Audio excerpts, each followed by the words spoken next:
Welcome, everyone. It's Monday, October 14th, 2024. It's time for our regularly scheduled council meeting. Ask the clerk to certify the meeting notice. This meeting has been noticed in accordance with Idaho Code 74-204. Clerk, call roll, please. Councilmember Jacobs? Here. Councilmember Page? Here. Councilmember Rasmussen? Here. Thank you. If you stand and join me in the Pledge of Allegiance. Allegiance to the flag of the United States of America and to the republic for which it stands, one nation, under God, indivisible, with liberty and justice for all.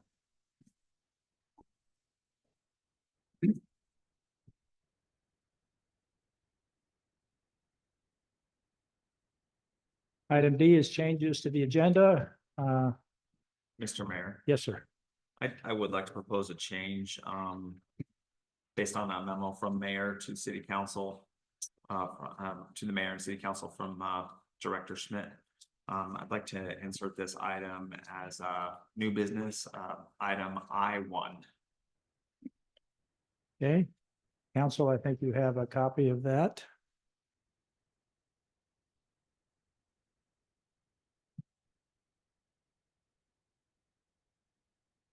Mr. Mayor, can I just get a point of order? Is that going to be an action item or? It's going to be an action item.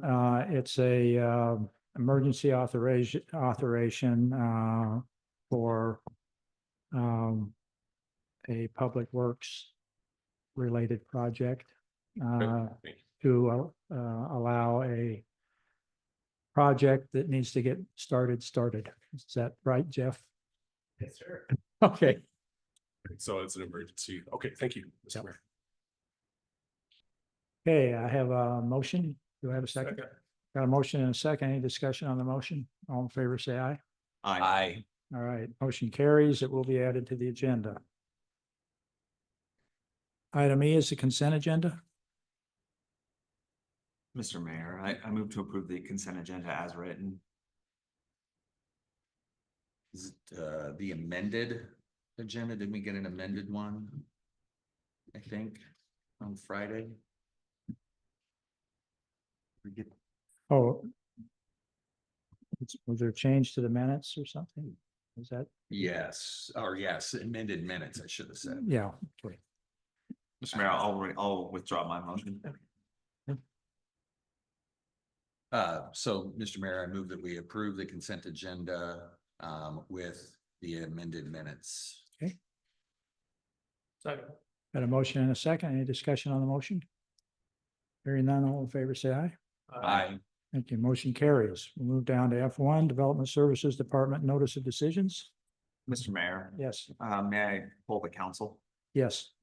Council members, after reviewing the notice of decisions, do either of you wish to call out a decision that's having a significant adverse impact on the city? No. No. Okay, thank you. We'll move on to item G1. This is the third reading of ordinance 1051-24. Mr. Wadums. Thank you, Mr. Mayor. I'm going to recommend that this be continued for the third reading for the first meeting or the only meeting in December. The reason why I'm making that legal recommendation right now is because I sat through some oral arguments Friday at the Idaho Supreme Court. Idaho Supreme Court took up oral arguments on the case Veterans Park HOA versus the city of Boise and the Interfaith Sanctuary. I think that opinion that's going to come down is going to be a published opinion that will have that will be precedent. I think the wisest thing to do is just pump the brakes on the third reading till December and hope that we have a published opinion by the Supreme Court on that case at that time. Okay. Mr. Mayor, Yes. I move to postpone the third reading of ordinance 1051-24 to a date certain of December 9, 2024. Yeah, sorry. Excuse me. Second. Got a motion and a second. Any discussion on the motion? Hearing none, the clerk call roll. Councilmember Jacobs? Yes. Councilmember Page? Yes. Councilmember Rasmussen? Yes. Okay. Item G3, this is the second reading of ordinance 1047-24. This is the ordinance dealing with the point system for alcohol-related violations. Council, do you have questions for Chief Stambaugh? Okay. And Mr. Mayor, Yes. I would like to give a staff report or a legal recommendation on that one. Okay. Mr. Mayor, you were not present at the last meeting where we had the first reading of this ordinance. Since then, there have been some changes, and so I kind of like to just go through those changes. And there are still some unanswered questions that I'm hoping to get guidance on from the council for the third reading in a couple of weeks. So going through those questions and that process, then I have a legal memo, and I'll just go through some pages here. My information on this agenda item is on pages 66 to 133 in the packet, excuse me. My legal memo is on pages 66 to 71. And then I just wanted to kind of explain some of this other stuff. I have a couple different references to how this happens out in Nampa. The first time I've seen this point system is in the Nampa City Code, which is the recommendation from the police department. And so I included some examples from Nampa, and those examples from Nampa are on pages 72 through 105, and then pages 89 through 105. And so those were just included for illustrative purposes, so the council can kind of understand how they do it out in Nampa. And then I have the transcript of the first reading. I have that on pages 106 to 121 on the packet. I included the transcript just so, Mayor, you were not present, and just so everybody could refresh their memory on the conversation that was happening at the first reading. And then I have the new proposal for the second reading. And so the draft ordinance for the second reading is on page 122 to 133 on the packet. Summarizing that further, looking at my memo, there are several issues that I think that it'd be worthwhile to have a discussion on. And I've broken these out into sections. And so I'll summarize the sections, and then I will maybe stand for any questions. On page 67 of your packet, I talk about some changes that have been made since the first reading to the second reading, and that's regarding section 3-2A-3. And that section says several different things currently, one of which it says when somebody wants to open up a business and sell beer or alcohol, they submit an application, the application goes over to the police department, and the police department is supposed to do a background check. But the police department doesn't want to do a background check necessarily. They would like to step out of the process and for it to be primarily a clerk function on the front end. And then the police get involved if there's issues on the back end. And so that cleanup would basically strike the police chief's responsibility to do background checks on everybody that's applying for either a beer, a wine, or a liquor sale by the glass or business. So that summarizes the one change. You can look at the ordinance, and what I tried to do is put the changes from the first reading in red, so you can kind of track what's been changed. Another thing that's been changed on page 123 of your packet is does the mayor and the council, does the mayor and council really want to be in the business of looking at all these on the consent agenda and then, rubber stamping it or kicking it onto the regular agenda?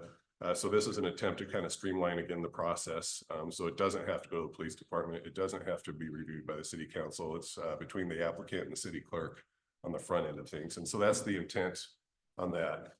On page 67 of the packet, on page 2 of my memo, we talk about the potential administrative fee. And that was an agenda item or a talking point from the first reading. Currently, it says that there's going to be a $250 fee on top of all the other processing fees to help cover costs. My recollection is that the recommendation from the clerk's office and the police department is to not have that fee. And so I would just request guidance from the council one way or another. If there's supposed to be a fee, if there should be a fee, if it should be collected on the front end or the back end, should it be $250, should be at a different amount, or should there just be no additional fee at all? So I'm requesting guidance on that. On page 68 of the packet, I have a section on the alcohol review committee, and I explained how it works out in Nampa. And out in Nampa, this alcohol review committee that consists of the chief of police, all employees, I think. So out there, it's the chief of police, it's the development services director, it's a member from the city council can be appointed, and then it's the city clerk that is, she is the chair, I think, of the committee. And so my question on that is that what the council would like here? I know that our development services director, she's currently slammed. Do we want to add to her bucket? I don't know necessarily if that's my recommendation. I think maybe we could say that the mayor gets to decide who's on this committee. Keep it vague and trust the mayor to appoint the right people. So I think that would require some discussion. On the bottom of page 68 of the packet talks about how Nampa has a hearing officer. I think that's an unnecessary extra step. I think we could just get rid of it, the hearing officer. Right now, my understanding is out in Nampa is if there are points against the business, it goes to the committee. The committee makes a recommendation to the city council. The city council gets the recommendation and appoints a hearing officer. The hearing officer has a hearing, makes another recommendation, and then it goes back to the council again. I think we could streamline that a little bit. And so my recommendation on that is we don't need a hearing officer. And so it just goes from the committee to the council. And then if somebody wants to appeal, then the council is the appellate body. And so I think that we could streamline this process by taking out this hearing officer. The other issues that we were talking about from the first readings on page 69 of my packet, and that's the points. Councilmember Jorgensen wanted the points to be upped when we're talking about aggravated assault or aggravated battery or assault or battery on law enforcement. So that change has been made to 6.5 points. That's in red. That changes in red, so you could track that in the draft ordinance. I have a section on the right to appeal. I just wanted to make sure the council was comfortable being the appellate body and following this process. Then Councilmember Jorgensen brought up some issues with noticing alleged violations on our website. And so I think I think the city could do that if that's what the council wants to do. But again, I'd like some direction from the council on whether we should be noticing up violations on our website, doing public releases, and so forth. And so I think those are the remaining issues. I'd request guidance on those issues before we get into the second reading, so I can make all those tweaks for the third reading. With that, Mr. Mayor, I stand for questions. Thank you. Any questions, Mr. Waddams? Mr. Mayor. Yes. Charlie, can you clarify one more thing for me? And it's based on the expiration of the points. The way I read it is after 12 months, points expire. And then, so then I'm assuming if an establishment gets assessed points and 12 months goes by with no valid, they get a clean slate and they start over from 0.0 regardless of the amount of points they have or the infraction? That's my understanding. And if that's what the council would like, I'll make it crystal clear in there. But as written, that's my understanding. So It's a 12-month reset. blank slate. Yes, Mayor, council member. Can I ask a clarifying question on that, Mr. Mayor?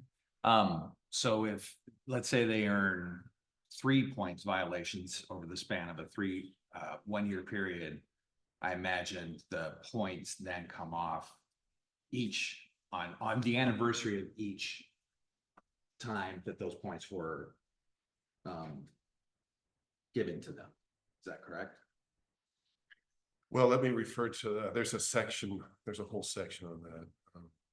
Give me 1 minute, please, Mayor and council member. Kind of like your DMV points. Right? You get a ticket. Yeah.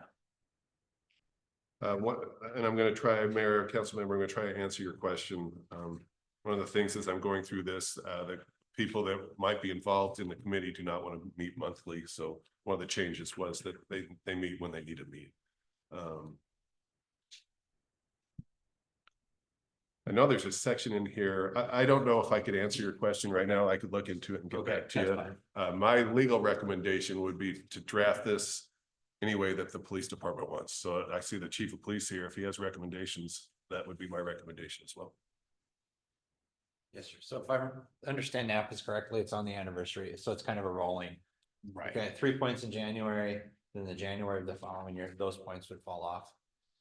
So there is a cumulative potential if they continue to violate, but if not, then. Got it. No, that answers it. Thank you. Thank you. Thanks. Okay, any other questions?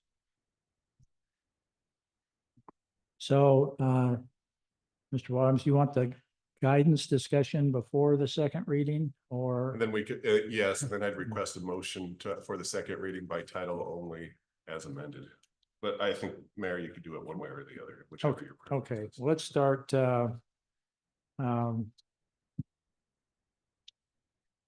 council with the fee guidance. I think the recommendation is not to have a $250 fee in addition to the other fees associated with getting the license. Mr. Mayor, Yes, I'm just curious if there's a fee that the city absorbs to do that background check. I don't know if there's a NTIC cost or, you know, if so, I would prefer to pass that on to the applicant. So Mayor and Council Okay. President Page, part of the idea is the state's already in the background check, the county does a background check, there's not necessary for us to do a third one. So that we would just, it would go to the clerk, because we get that information, the clerk's office does before it comes to us, so it's already been done, and so there would be kind of redundant. This hopefully would make the process a little more efficient for the applicant and for the city as well, sir. So I'm hearing it's really more of a cursory background check.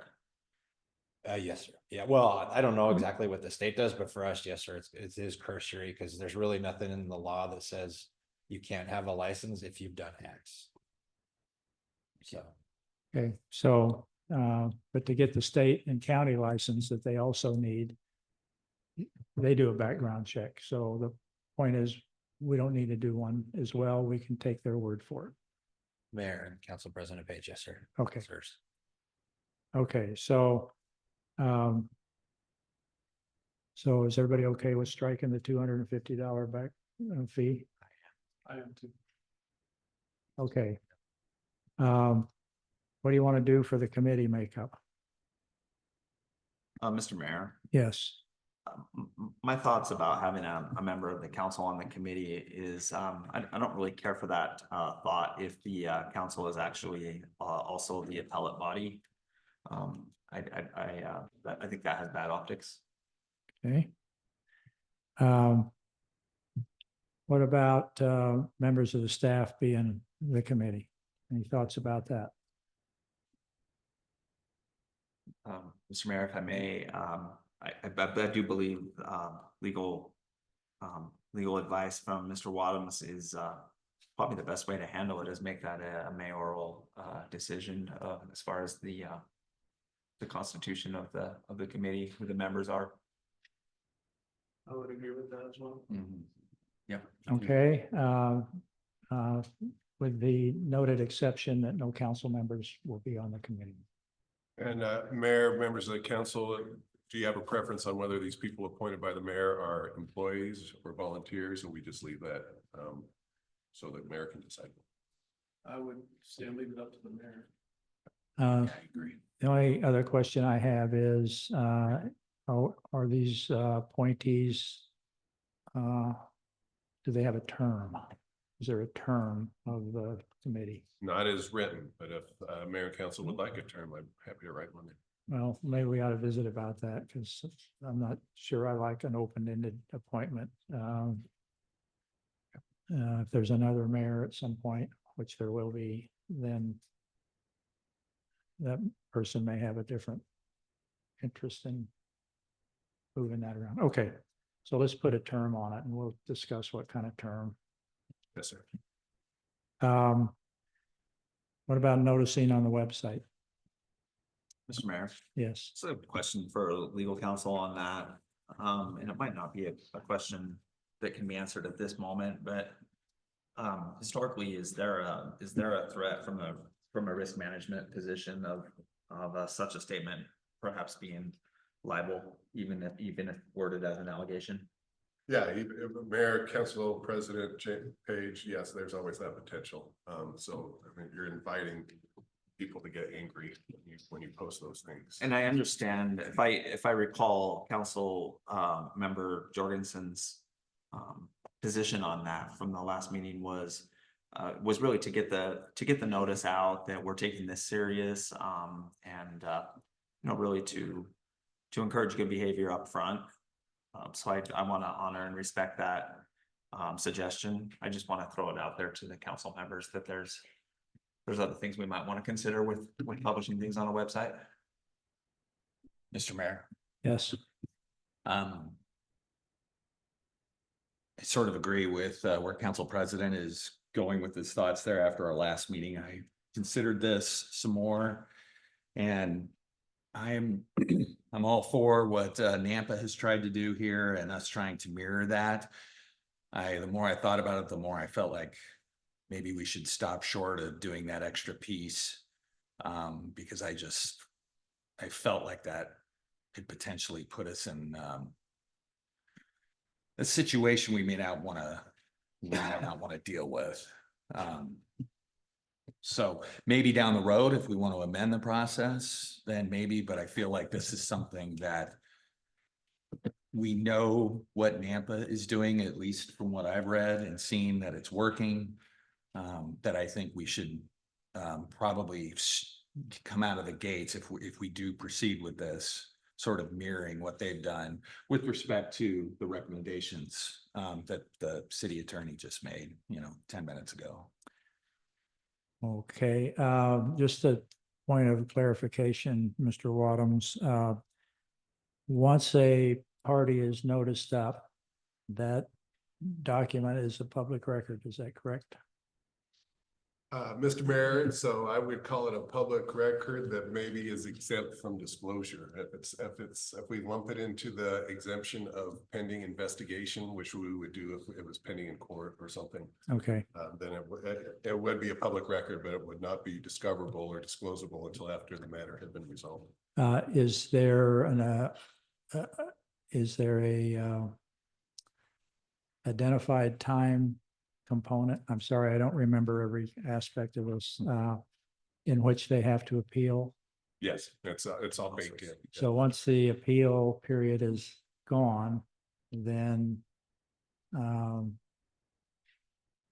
the points assessment is a matter of record. Yes, and it might even be, it's a public record. The issue is the timing of the release of it. And so we might Okay. even be able to release it as soon as it is drafted. But it's a public record and it may or may not be subject to exemption.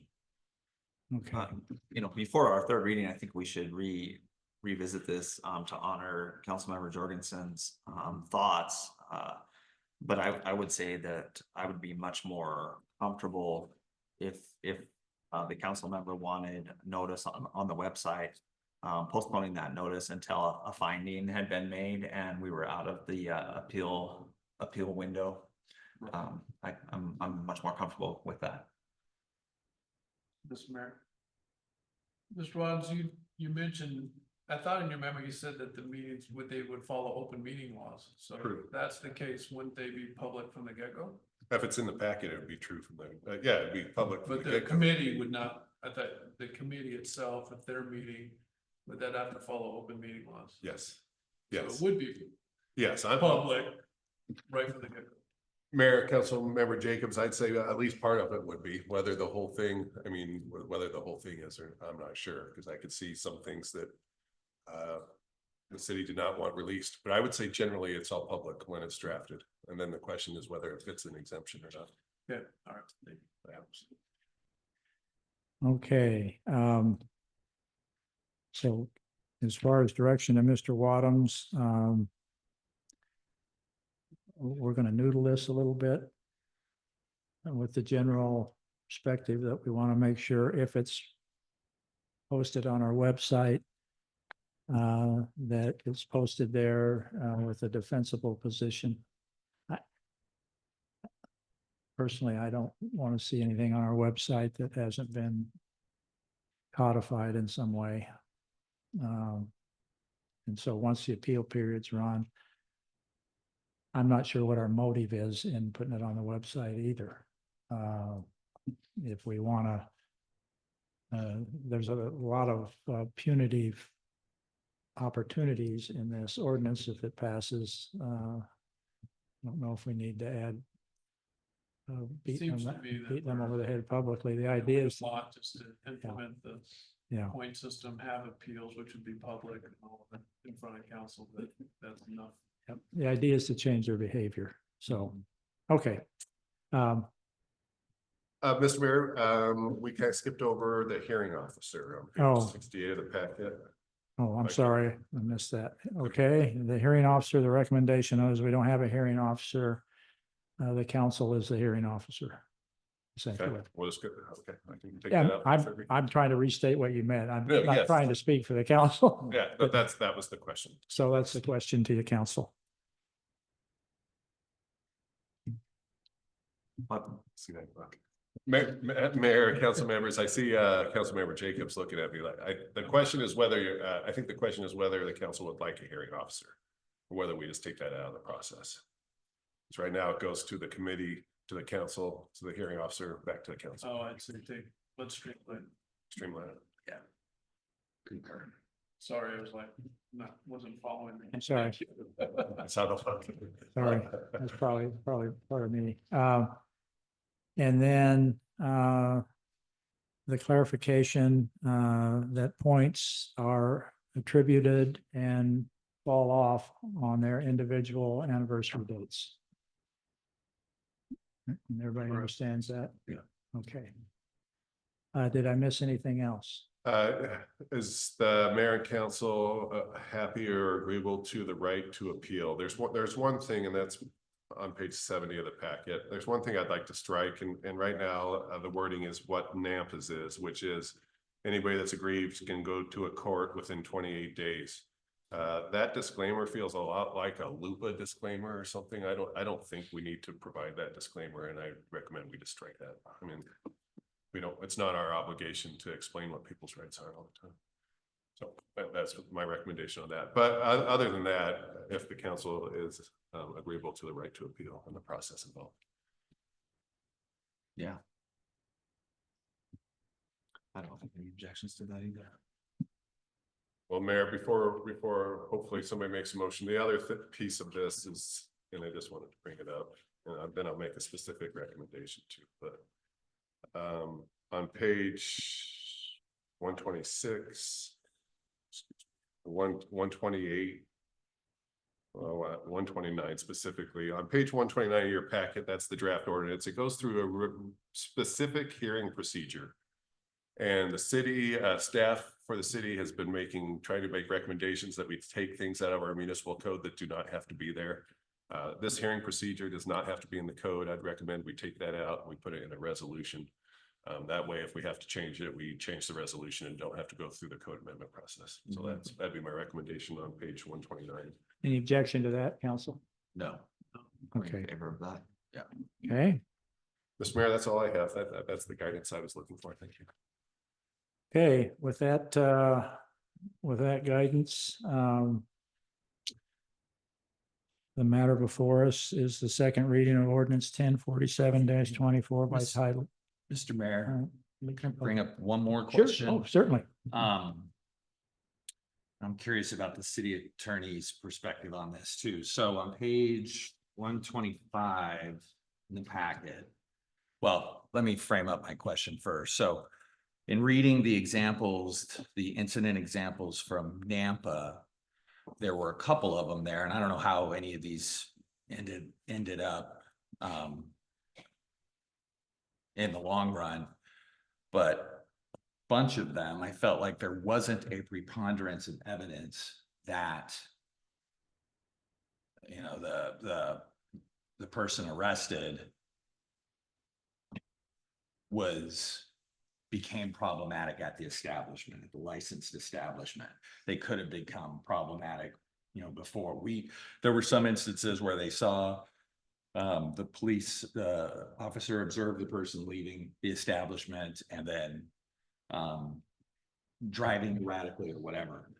But it just made me think that we don't know in some of those instances for sure how long that person was there or how much they drank or how much they consumed at that establishment. So it just made me think about number 4 on the top of page 125 there. Burden of proof liability points may only be assessed against a license when the city determines by a preponderance of the evidence that a licensee or an employer or agent of a license committed a license violation. So the only reason I'm bringing this up is because that's pretty strong language, but I think I would want that to be as strong as possible. And if that's as strong as it possibly could be, that, you know, the committee has to meet some burden of proof to make sure that the points are properly allocated to the licensee. I just want to make sure about that. So. Mayor and council member, Looks like Chief of Police has something to say on that one. Mayor, Councilmember Esposito. I don't know if the police reports are included. I don't think they were in that.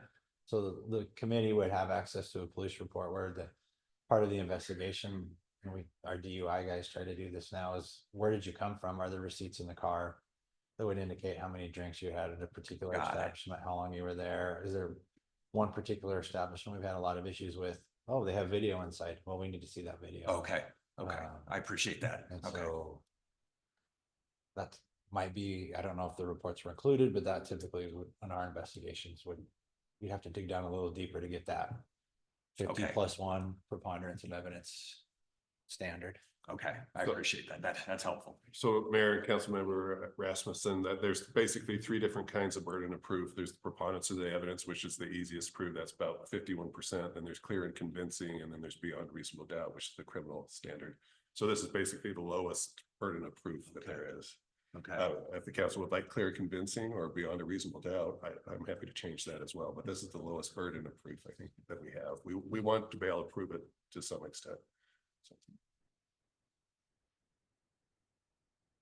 what's the middle one? Sorry. clear and convincing, Clear and convincing, okay. right? Mr. Mayor? Yes. Oh, no. Okay, so at this point, are we changing anything?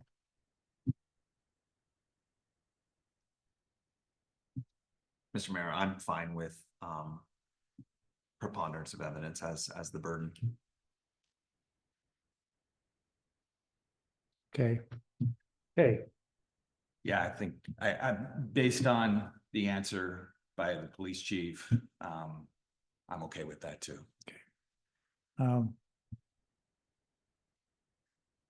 be happy at some point, if council has an opportunity to review a police report on an alcohol related stop. I think it would help. Yeah. Help you have confidence that there's certainly justification for the action our police officers take, so. Okay, so now the matter, anything else before I move? Okay, now the matter before us is the second reading of ordinance 1047-24 by title only, instructing the city attorney to make the clarifications or amendments discussed for the third reading. Mr. Mayor, Yes, I move for a second reading of ordinance 1047-24 by title only. I have a second. Sorry. Got a motion and a second. Any discussion on the motion? Hearing none, clerk call roll. Councilmember Page, Yes. Councilmember Rasmussen, Yes. Councilmember Jacobs. Yes. Second reading ordinance 1047-24. An ordinance of the city of Garden City, a municipal corporation of the state of Idaho, amending or repealing portions of Garden City Code Title III Business and License Regulations, Chapter 2 Alcohol Beverages, Article A Liquor Control, repealing all ordinances or parts thereof to the extent they conflict with this ordinance, providing all other ordinances included in the official code are still in effect, notwithstanding some provisions thereof being eliminated, providing for a severability clause, approving a summary of the ordinance, and providing an effective date. Okay, thank you. Next item, item G4, first reading of ordinance 1048-24. Who wants to do a brief summary for our audience? I'll take that, Mr. Okay. Mayor. Mr. Mayor, members of the council, to kind of follow up on one of the comments that Charlie made during his presentation, one of our goals is to take things out of title, out of code that really don't belong in code. We have clear back from 1988 when the code was originally written and shored up. A lot of items were put in code that are more operational. For example, the order of our agenda is in code. Whether or not we rent out the council chambers is in code. There were a lot of items that are purely operational, and we want to be able to do them under a policy or via a resolution. So there was a lot of cleanup. There were a lot of items. There were items that came out of Title I because they exist in another title. For example, there were items on business licensing in Title I. We have Title III for business licensing. There was information on annexations in Title I. annexations fall under Title 8. So not only do we want to clean up the admin title, but we want to eliminate the possibility of conflict between other codes. Thank you. Okay. So the matter before us, if there are questions, this is a time. There aren't questions. The matter before the council is the first reading of ordinance 1048-24 by title only, please. Mr. Mayor, just a point of order for mayor and council. I'm gonna work with Ms. Lively to hopefully shorten this title for the second reading to save her sanity. But that's because this is a long one. We're gonna try to shorten down the title for the second reading. Mr. Mayor, Yes. I move that we have the first reading of ordinance 1048-24 by title only. Second. A motion and a second. Any discussion on the motion? Hearing none, clerk call roll. Councilmember Rasmussen? Yes. Councilmember Jacobs? Yes. Councilmember Page? Yes. First reading ordinance 1048-24, an ordinance of the city of Garden City, a municipal corporation of the state of Idaho, amending or repealing sections of Garden City Code, Title I Administration, Chapter 3 Definitions, Chapter 4 General Penalty, Section 1 General Penalty, Section 2 Applicability of Provisions, Chapter 5 Mayor and City Council, Section 2 Meetings, Section 3 Quorum, Attendance of Members, Section 4 Order of Business, Section 5 Ordinances of the City, Chapter 6 Municipal Officers and Employees, Section 1 Appointive city officers, section 2, terms of officers, removal, section 4, official bonds and oaths, section 5, municipal personnel policy, section 6, duties of municipal officers, chapter 7, initiative and referendums, chapter 8, police department, section 1, police department established personnel, section 2, appointment and terms of officers and members, section 3, powers and duties, section 5, reserve police officers restrictions, chapter 9, miscellaneous municipal provisions, section 1, municipal election precincts, section 2, official newspapers, section 3, municipal depositories, section 4, compensation plan, section 5, area of impact, section 6, annexation petitions, section 7, city facilities, chapter 10, industrial development corporation, chapter 11, fees for Garden City applications, section 2, general business licensing provisions, section 3, investigative fees, investigation of applicant, approval, denial of license and appeal, chapter 12, public library, amending or repealing all ordinances or parts thereof to the extent they conflict with this ordinance, providing all other ordinances included in the official code are still in effect, notwithstanding some provisions thereof being eliminated, providing for a severability clause, approving a summary of the ordinance, and providing an effective date. Okay. Take a breath. We're going to go down to item 5, V5, first reading of ordinance 1054-24. Oh, Mr. Mayor, members of the council, along the same lines, chapter or title 2 was probably one of the easiest.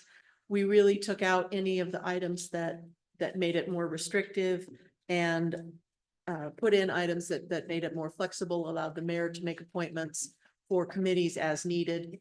And this was really just a cleanup to make it more efficient. Any questions of staff? Okay, it's a pleasure of the council.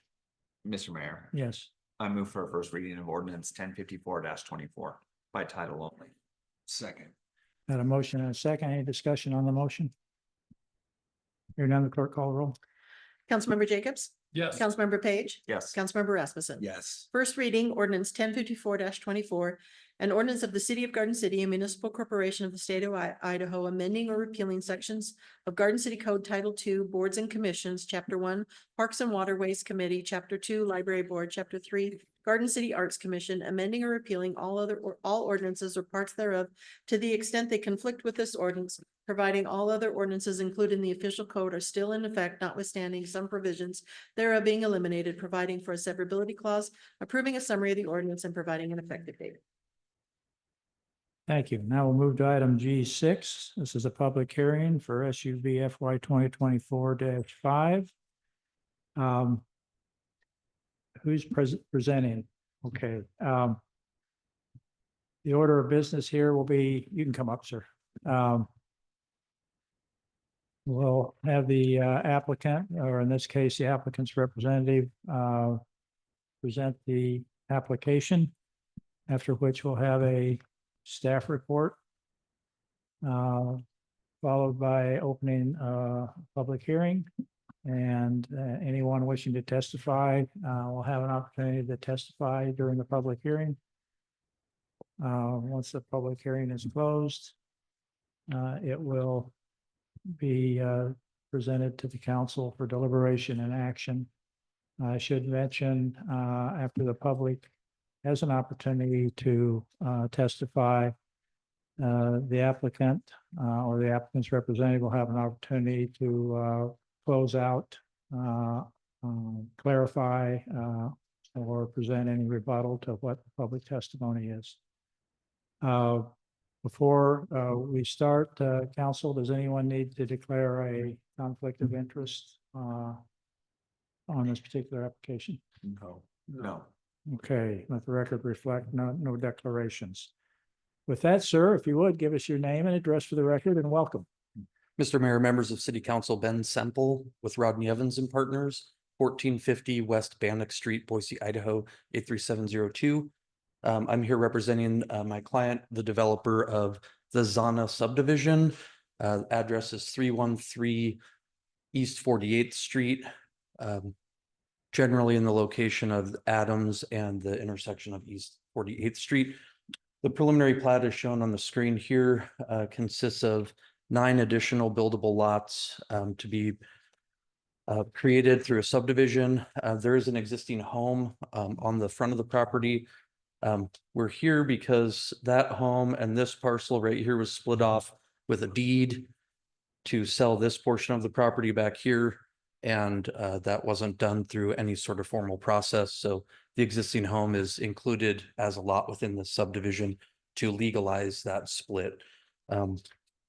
In general, the staff report, we are in agreement with all the conditions of approval. We were at planning and zoning as well. There were a couple of things I wanted to touch on real quickly. Oops.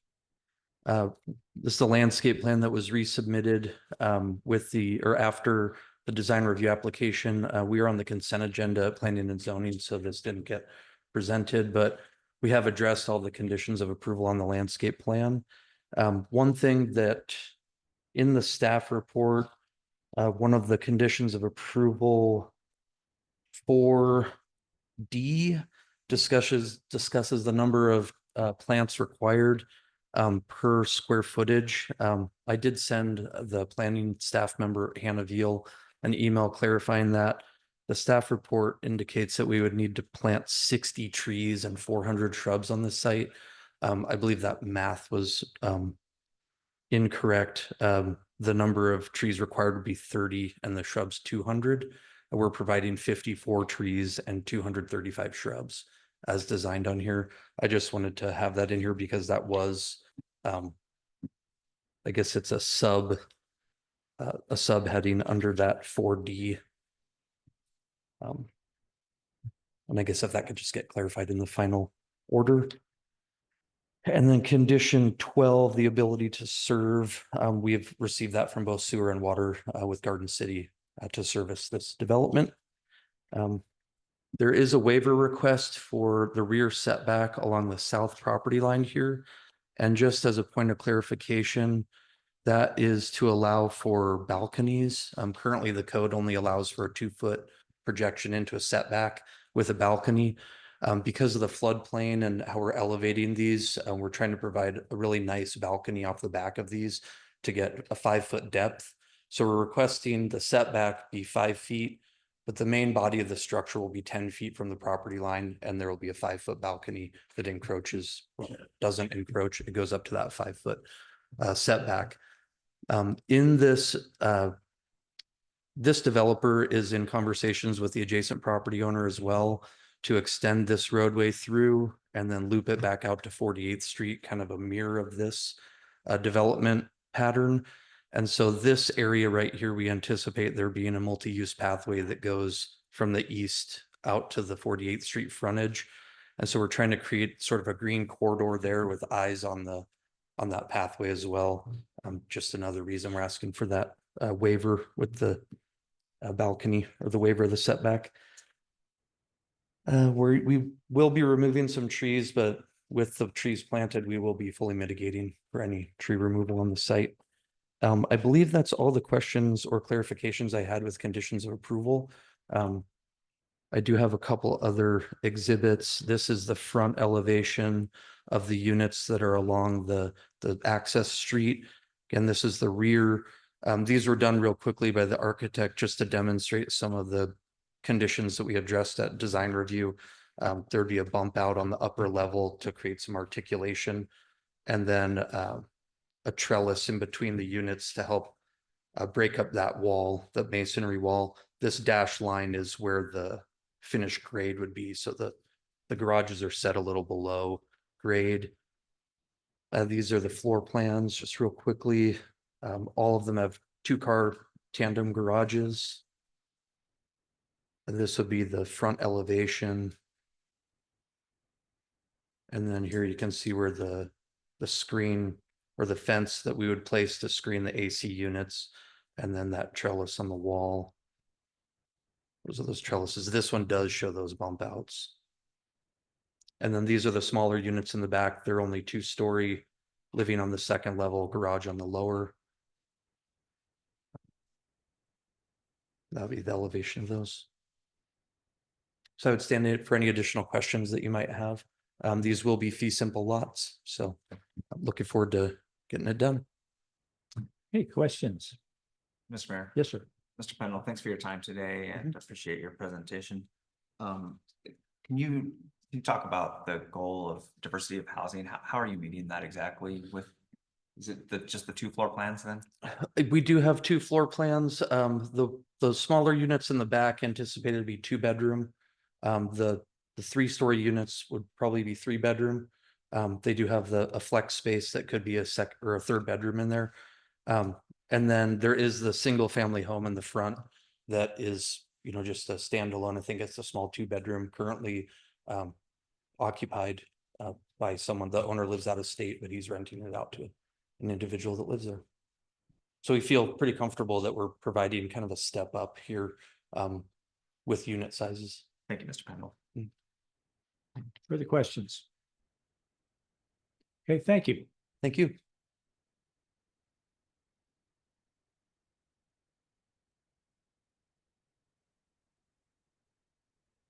Good evening, Mayor and members of the council. Mr. Simple did a great job in providing an overview of the application as it went through planning and zoning and is currently proposed. As he noted, the Planning and Zoning Commission recommended approval unanimously on the consent agenda of this matter. They are requesting that there are 3 waivers from code. The first is one that we hear on almost every application. There's more than 4 units on a common drive. And then there's a request for the interior configuration of the lots to allow for a rear lot to be adjacent to a front yard. And finally, as he indicated, those balconies will require an additional waiver through the plan unit development process. The condition of approval that he had noted is 4DI. And I would suggest that should the council uphold the planning and zoning recommendation for approval, that could be changed just to note that it needs to be code compliant, and staff could double check the math and make sure that that is compliant as it comes through. I did want to note that there were additional conditions that staff had suggested after the recommendation, and that's really dealing with that potential cross-access easement, just requesting that there be an easement provided and that the driveway be constructed to the property line so that adjacent property can connect easily. And with that, I stand for any questions. Questions of staff? Okay. Thank you. Mr. Mayor, may I just add a quick legal? Sure. I just want to make a record. In 2017, there was an issue with one of the parcels being completely landlocked. And so everybody was trying to find an easement to see if there was an easement to that landlocked parcel. I asked staff last week, it sounds like that issue's been resolved. So there was an issue in 2017 regarding a landlocked parcel, but I think they figured out a way to make that legal. Great. Thank you, Mr. Waddles. Okay. I didn't have anyone sign up for this particular application. Given anyone that didn't sign up that wants to testify, an opportunity to do so now.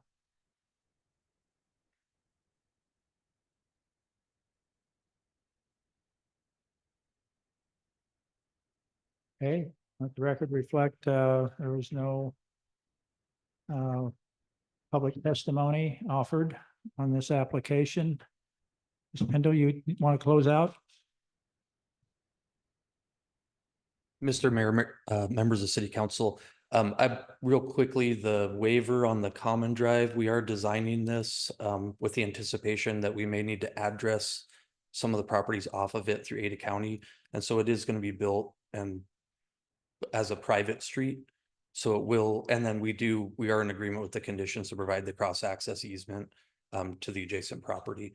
And the reason we're looking at that as a private street, because if it does loop back through and attach back out to 48th Street, we think ACHD is going to want that to be a named street network there.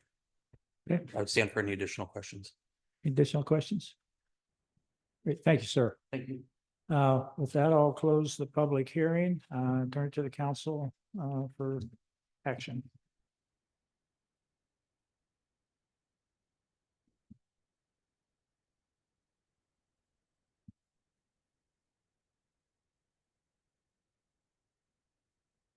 Mr. Mayor, Yes, I would move for an approval of SUB FY 2024-0005 as conditioned.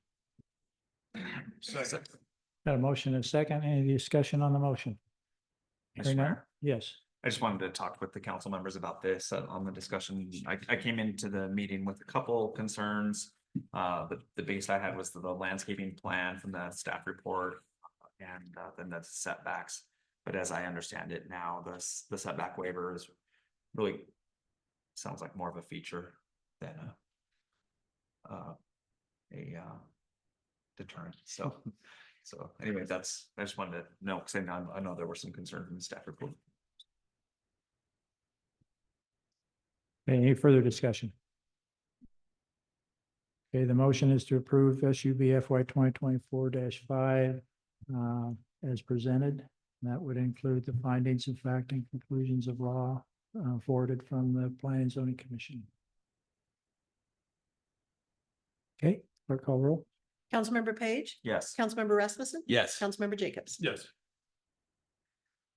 Thank you. Now we'll move down to item G7.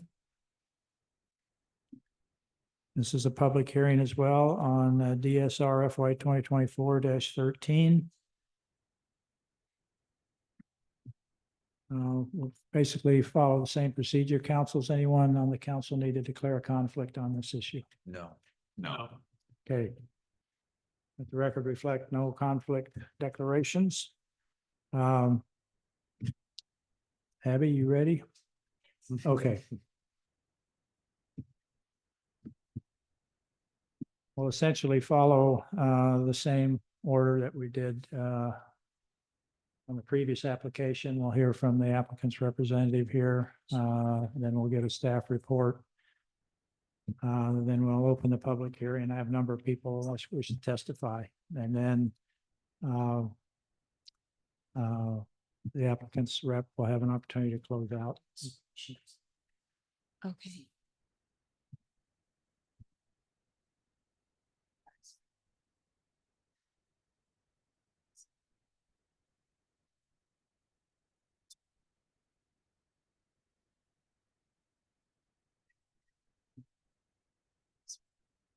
Mr. Mayor, members of the council, for the record, Abby Germain with Elam&Burke, 251 East Front Street, Boise, Idaho, 83706. Thank you.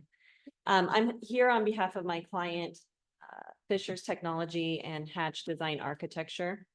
What I'd like to do is provide a brief background of the project and also the procedure that got us here. And then I will also turn it over to a couple other members of the development team. Jerry Dunn as well as Jeff Hatch are here this evening, and they'll speak on project specifics. Before I get started, I would like to note, I would like to reserve some time for rebuttal at the close of the public comment as well. By way of background, the reason that we're here this evening is that we are seeking approval of a PUD for a self-storage facility located on 42nd Street. The reason the PUD is necessary in this circumstance is that in this zone, the general commercial zone, a self-storage facility is not allowable by right. So the avenue to be able to put in a project like this is a PUD. The question for tonight's procedures will really be whether or not we have met the criteria and the findings for a PUD. So stepping back for a moment to discuss the project itself, what you'll see up here on the screen is the proposed design of this project. When I think of self-storage, I don't think of this type of project. This project is very unique and is a much higher design, much higher grade project than what you typically see with self-storage facilities. When we talk about self-storage facilities, what you probably think of is what's known in the industry as Class C facilities, and that's what's depicted here on the screen as well. Basically, a single level, no real architecture or other amenities to the facility. What we are intending, like I mentioned, is a Class A project. What that means is that this project will really act as an amenity for the community versus a tax or strain on resources. And we'll talk about that a little bit more in a second. So what I do want to mention is why the PUD is appropriate for this circumstance. And under Garden City Code Title 8, Chapter 6B, subsection 7A, and I'm going to quote from the code, the purpose of a planned unit development is to provide for well-planned developments which conform to the objectives of this title, but may deviate in certain respects from the zoning map and the district regulations.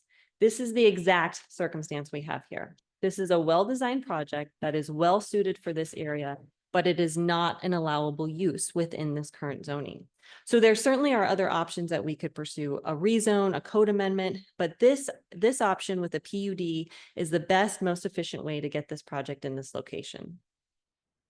The examples of other projects that would have been allowable as a matter of right within this area or with the CUP include residential, restaurants, other types of retails and office facilities. The reason those projects would not be appropriate for this area is because there already are a lot of those uses in this area. There are concerns about traffic. There are concerns about resources such as public utilities, public resources such as EMS, sheriff services. With a project like this is the lowest traffic use that would be possible for this area. It also, as I'll note further on in the presentation, it provides more parking than is necessary for that use. And so really what you have here is the best and highest use of this parcel versus what would otherwise be allowable for the zoning in that area. So turning to the criteria that have to be met in the findings, for a PUD, we must meet the criteria and the findings of both a PUD, a CUP, and then there's 5 separate criteria that must be met in order to allow a non-conforming use via a PUD. We believe that we have met all the criteria in the PUD except for one, and that relates to the 10% limitation on non-conforming use. And we are seeking a waiver of that requirement. And that really, I think, is the heart of the discussion for today's purposes. I think everything else has been pretty much resolved with staff. And we're certainly happy to continue to work with staff or agree to the conditions that they have on that. But the one issue that we have is the requirement of a 10% limitation on non-conforming use. Now, what that means is that typically, when you use a PUD for a circumstance where you want to put a use in an area that's not zoned for that use, you are typically limited to 10% of the non-conforming use. In this case, we want to exceed that. We want to put in a facility that is all self-storage, which is a non-conforming use. The reason we need to exceed that 10% is that if we don't exceed that 10%, what you're going to see are those other Class C type facilities, a 1 level, no amenities, not no security, but a lot less amenities than what you have with the Class A facility. So that's why we're asking to exceed it. Typically, when the 10% limitation is implemented, and I would suggest that the intent of that 10% limitation is to really ensure that there are not negative impacts of the project for a non-conforming use being in that zone. It's really there to mitigate that potential harm. In this case, allowing us to exceed that 10% would actually allow us to bring in a better product to this area. So in this case, I believe that a waiver is certainly appropriate of that 10%. I would note that the council, I can't remember who mentioned it just on the previous project, but someone mentioned that the waiver was appropriate because it was not a detriment to the project. And I think that that is absolutely applicable here. A waiver is appropriate because what happens when we're allowed to exceed the 10% is that we're able to actually put in a better facility for the area. So turning again back to the Class A project, the project that's proposed here meets the goals of the comprehensive plan. It provides density, it provides a multi-level facility that's able to provide an amenity that's needed in this area. What you'll hear from the other members of the development team is that what we've had in Garden City recently is a lot of residential development, a lot of retail, a lot of restaurants and industrial uses. What we're lacking is a facility like this. A facility that's climate controlled, it has state-of-the-art security, and really this is something that Garden City does not have at this point. And that's why it would be appropriate to proceed with this with a PUD and a waiver of that 10%. One other concern that was brought up by Planning and Zoning Commission was the issue of parking. I just want to note for the council that issue has been resolved. We were able to discuss it with staff and actually legal counsel, and we are agreeing to the low use restriction and limitation on parking provided by code. And so the council is aware, the project will actually provide around 107 parking spaces. There will be roughly 45 spaces on the actual footprint of this project. If you look at industry standards or what's typically used for a facility like this, you're only needing about 7 to 9 parking spaces. So what's happening here with this project is we're actually providing additional parking, another amenity to the area and the surrounding environment that's really much needed based on the development that's occurring in that area. So one item I'd like to address is the Planning and Zoning Commission's recommendation on this application. The Planning and Zoning Commission did recommend denial. And as you all know, they are a recommending body with the City Council being able to review their decision de novo with the ability to take in new information, consider that information, and either affirm, deny, or modify their decision. Unfortunately, I was not there at the Planning and Zoning Commission meeting. Mr. Wadhams wasn't there either. I think if either of us had been there, we may have had a different outcome. From my review of the record, the Planning and Zoning Commission was generally really supportive of this project. They liked the use, they liked the amenity. What they got held up on was the issue of the 10%. They saw that it was a requirement of code. And what I'll say is I think we did ourselves a disservice by not coming right out and saying we need a waiver of that 10%. We are seeking to go above that 10% of a non-conforming use, and we are seeking a waiver. And here's why. So I think we can own that part, but I do think that if the council had realized that there was an avenue to waive that 10% requirement, and if we had provided the basis of why it was needed, that we would have had a different outcome.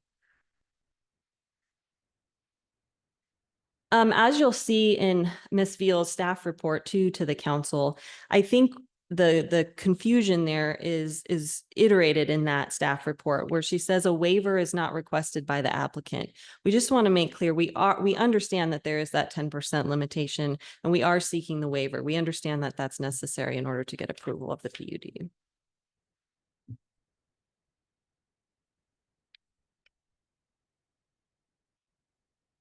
So in summary, Based on the nature of this project, based on the fact that we've resolved the issues with the parking, the only real question here is whether or not the council believes that waiving the requirement of the 10% limitation on non-conforming use is appropriate. Again, I would submit to the council that it is, because in typical situations, the limitation is there in order to mitigate harmful effects of a non-conforming use. In this situation, by allowing us to have more than that 10% of a non-conforming use, we're going to bring a better commodity and a better amenity to the area. So we would ask for approval of that PUD. And before I turn it over to Jerry to talk about the specifics of the project, I'd just like to stand for any questions of the council. I really would like to have a dialogue on this and make sure that we answer any concerns or questions the council has. Okay, questions? Mayor, Yes, sir. thank you. That's right. You never mentioned what percentage over 10% you want. Yes, so based on the parking, with taking out the parking, it's a 68% non-conforming use. It's not like 20% more than code, it's 58% more than code. Yes, Mr. Mayor, council member, it is, yes. And that is because if we don't go to that 68%, we really lose the nature and the amenity of this facility. We really come back to what I showed earlier as that Class C facility. And rather than asking council to deviate from the uses of that zone, why not go through a code amendment, request that from the city? Why don't you just do that rather than asking us to deviate from in my mind, it's not good that we've established those uses. I don't know if we want to get in the habit of anytime someone wants a PUD to just deviate from the uses established in code versus when there is a process for you to go through and do that. Why is that not being considered? Mr. Mayor, council member, I think that's a really good question. And I think if we had realized that the 10% issue was going to be such a hesitation for staff and planning and zoning, we may have pursued that, but we didn't. And so we thought the better avenue was just asking for a waiver of the 10%. I think if council is not inclined to approve the project, then we certainly could go back and visit that. When I look at time, resources, and efficiency, this seemed like the quickest way and the most efficient to get the project that we believe should go in that area there. I understand that it's just such a big percentage. So that's just my question. Okay. Yes, and Mr. Mayor, council member, on your other point about precedent, I think that's a fair concern. I think the way that that's handled is by the findings of facts and conclusions of law and clearly articulating why it was that the council waived that 10%. And I think that there's a clear basis for that in this circumstance. And you could clearly articulate why this project, why it was appropriate to waive that, where it may not be in the future. Again, it comes back to that. Is it mitigating a harm or is it adding amenity to this specific project? Thank you. Great, thank you. Further questions? Mr. Mayor. Yes, sir. Mr. Mayor, thank you for your time today. Great presentation. I just wanted to make sure I understood this and ask again, if I heard you correctly. If built, the property owner is turning this parking lot into parking available to the public. So, Mr. Mayor, council member, I will let the applicant address that specifically. What I will say is that there will be more parking there than is necessary for the use. So, even if it's even if the parking is only related to the facility and the adjacent buildings, it's still going to relieve on-street parking issues within the area as well. But I'm sure the applicant could say whether or not some of those would be open. Oh, I look forward to hearing the answer to that. I don't characterize something as an amenity for the public unless it truly is for the public. Understood. But thank you. Understood. Mr. Mayor, council member, the only thing I would say is that, again, I think what you would have is instead of having other individuals who may need to utilize on-street parking, they may be able to utilize that even if it wasn't broadly public. Further questions? Okay, you will have an opportunity to close out. Thank you, By the Mr. way, Mayor. before you leave the podium, I'll acknowledge that. Who's next on your team? Mr. Mayor, council members, it will be Jerry Dunn.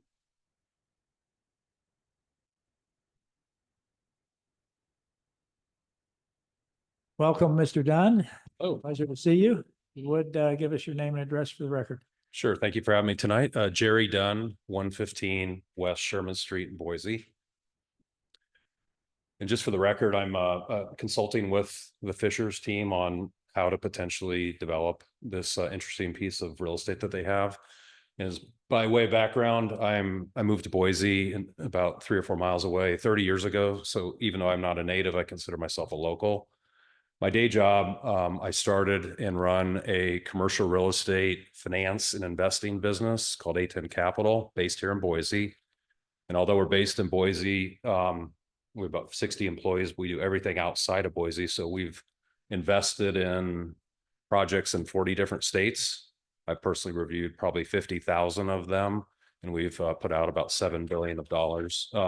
So as a result of that experience, my friends at Fishers asked me to consult to kind of bring some ideas of what I've seen kind of to the table here. So that as background, I'll kind of jump into this. As Abby mentioned, this is what I thought about as storage when I first moved to Boise. It's a storage that's not well lit, often doesn't have security, and is a single story without climate control.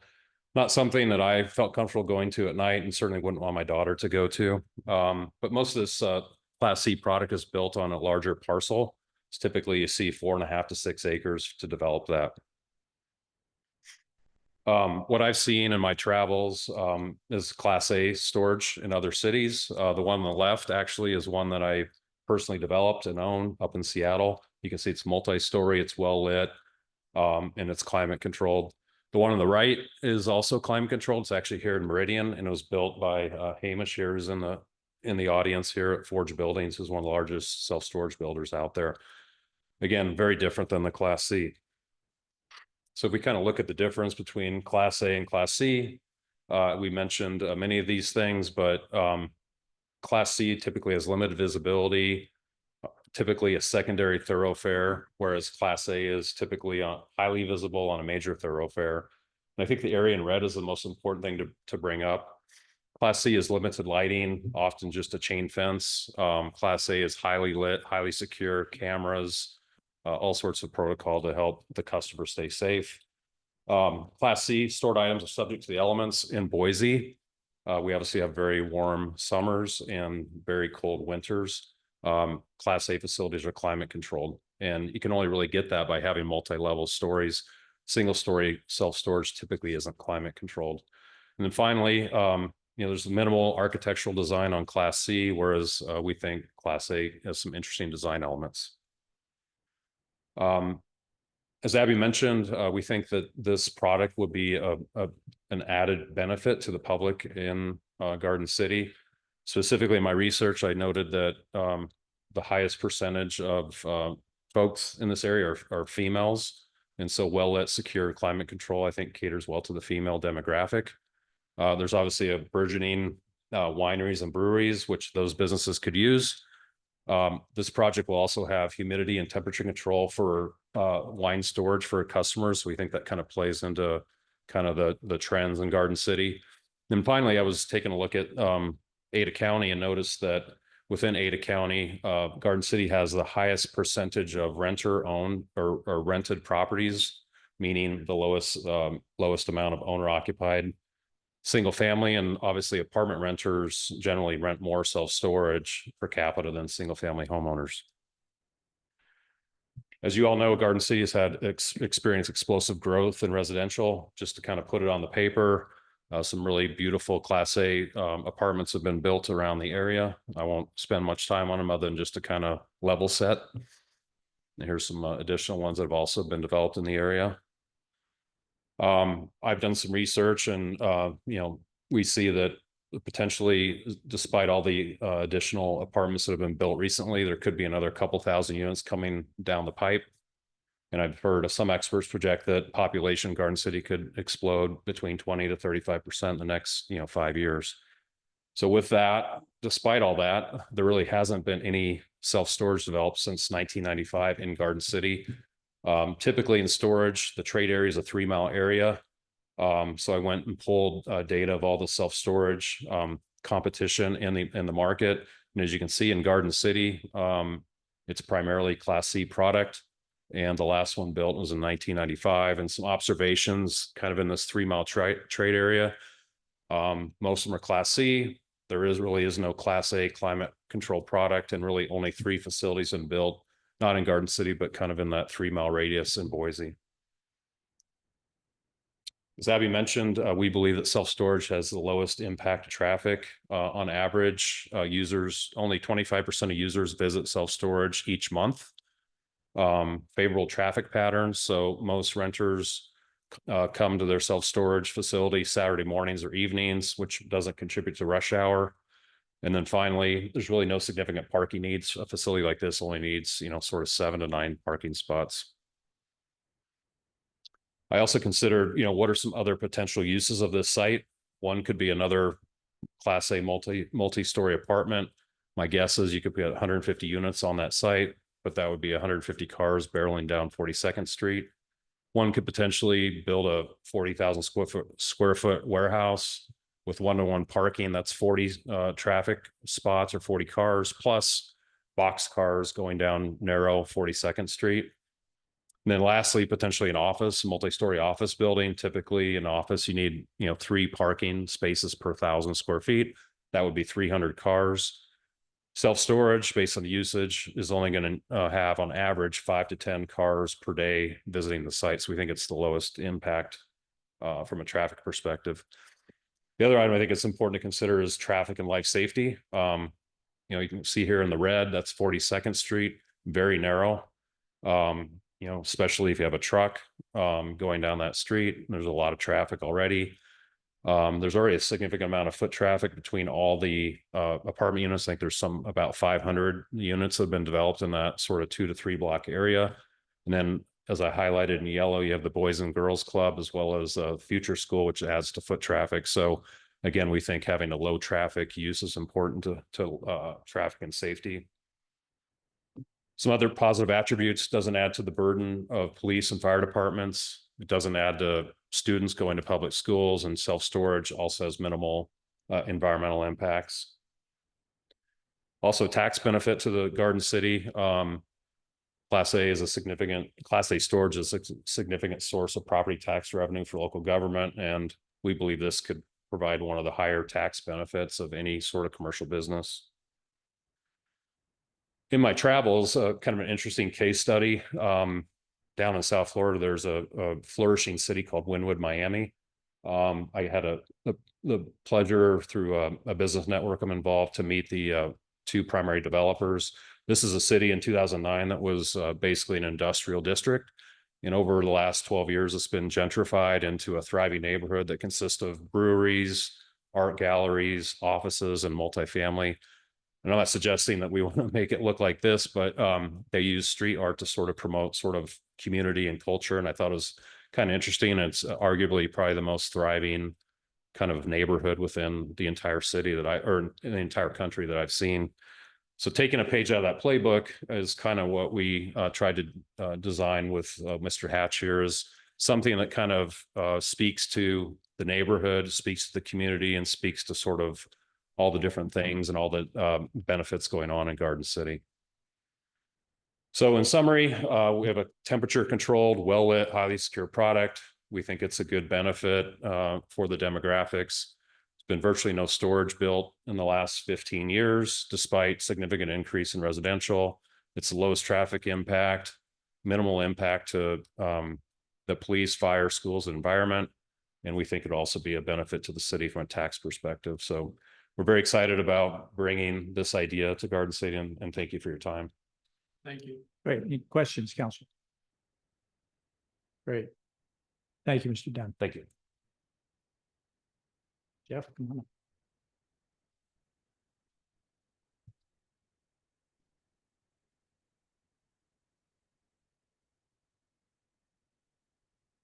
Good evening, Mayor and council members. Thank you for your time this evening. Consideration of our plan unit development application. The subject property is along the river. Jeff, would you just introduce yourself and address? Name and address. Jeff Hatch. Sorry. Hatch Design. We know you. Architecture. He's never For the been record. 200 West 36th Street, Garden City, 83714. Sorry to interrupt you. Go ahead. No, it's quite all right. Mayor Evans and council members, subject property is just south of the river along Veterans Memorial Parkway. And virtually surrounded by high density housing and then a public park and a couple office buildings just north of it. So rather unique location as far as how do we respond to this area in a complementary way that satisfies the needs of this community. And so through our application process and feedback from the neighbors, we really feel that this use is a amenity to that high density housing and something that in many cases these apartments don't look for storage of their facilities. And so with that, this is a response that in many of our communities around Ada County, you're seeing a lot of home developers putting self-storage into their subdivisions now. And so with that, we presented this project to staff, and they recommended that we proceed with either a rezone or a PUD, and PUD seemed to be the more appropriate path at that time. Reason why we didn't do the code amendments because we didn't know that that was a consideration at that time. So just wanted to give you a little speed as far as where we are today. So the subject property has a site plan that we've worked on quite a bit with Fishers. And one of the main things that we wanted to do was make sure that we park this facility both for the current Fishers facility and making sure it meets current code as well as the proposed project. And so with that, we have worked with staff proposing the self-storage building and the current Fishers facility, which the current existing building is required to have 22 parking spaces, and the proposed building would by code require an additional 43 spaces. On site, we have an additional 40 spaces over parked for flexibility of this use and amenity to the community. And as far as your question, Commissioner Page, on if this is public accessible parking, I will defer to the ownership team just shortly after me.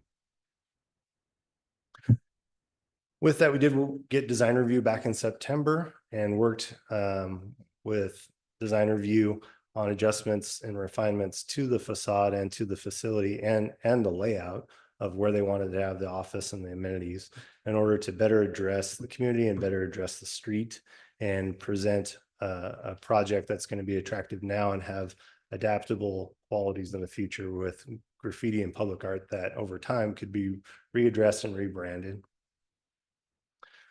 This is a view from Veterans Memorial Parkway, and as we cross over that bridge, we see the Fishers building, we see the boardwalk, and on this side, we wanted something that could kind of counterbalance that and have a language that gives that gateway feel that our comprehensive plan really wants for a building as we enter into Garden City, and you can see that you're transitioning from Boise back into Garden City. So with that, we have reached out and gotten some feedback from the neighbors at planning zoning. We had one individual add a couple additional comments, Mr. Brad Greer. So we did follow up with him and got some additional insight into his requests, but primarily the concerns were traffic, storage use, pedestrian engagement, utilities, and the fit and location. And so with traffic, we feel that this is a response to the neighbors' concerns and a response to the community, in that we have a very highly dense, highly trafficked area, and we're providing amenity that's complementary to that without being detrimental to traffic impacts, both for the park, the Boys and Girls Club, and also the neighboring apartments. The storage use is a compatibility for high density multifamily housing. And as previously stated, around Ada County, you can see this becoming an amenity that is interjected into development. With that, Jerry did a great job recapping Class A and Class C facilities. And one of the things that hit home with me when he was doing his research is there are 3 Class C facilities in Garden City, 1 Class B facility, and no Class A. And so really, when that code for that 10% was written, it was intended for a Class C facility, because that was really what was around back then. And so part of the consideration with this request and waiver is with that higher density and that multi-story request, increasing per story would be another consideration for that waiver request. As far as pedestrian engagement, one thing that design review requested is that we have a bike rack and a bench and engage that public park across the street, as well as opening the office of the facility onto the street as well, so that we have more of a public pedestrian presence. We did have a request from one of the neighbors with concerns about utility lines on our property. So we have confirmed with Mr. Greer that we are in favor of removing those from the property to oblige that request and bring those power utilities underground. And then the fit and location, the building's creative design is a welcomes the public to the city. And we feel that the facade is a creative way to have an adaptive promotion of public art to Garden City. Feel that the amenity that this creates for the housing and area around us is something that we really wanted to make sure we were responding to. And with that, I'll stand for any questions. Questions, Mr. Hatch? Great. Thank you. Thank you, sir.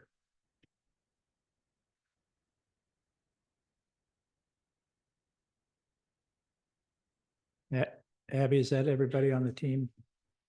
Mr. Mayor, I believe that you handled the rest of the public Oh, comment. okay. All right. Thank you. All right. Good evening again, Mayor and members of the council. I'll focus my comments on the larger issues at hand as well. And the reason that both your design review consultants, I'll get into where they didn't recommend denial, but they required that plans be submitted not showing a deviation from more than 10% to the storage. And then the Planning and Zoning Commission also unanimously recommended denial on this application. And that really it comes to that 10% deviation allowance under the plan unit development tool. And the plan unit development purpose statement notes that the intent is not just to deviate from standards. And it also notes that right in the purpose statement, it talks about the district regulations. It doesn't talk about being able to deviate from any standard and all standards.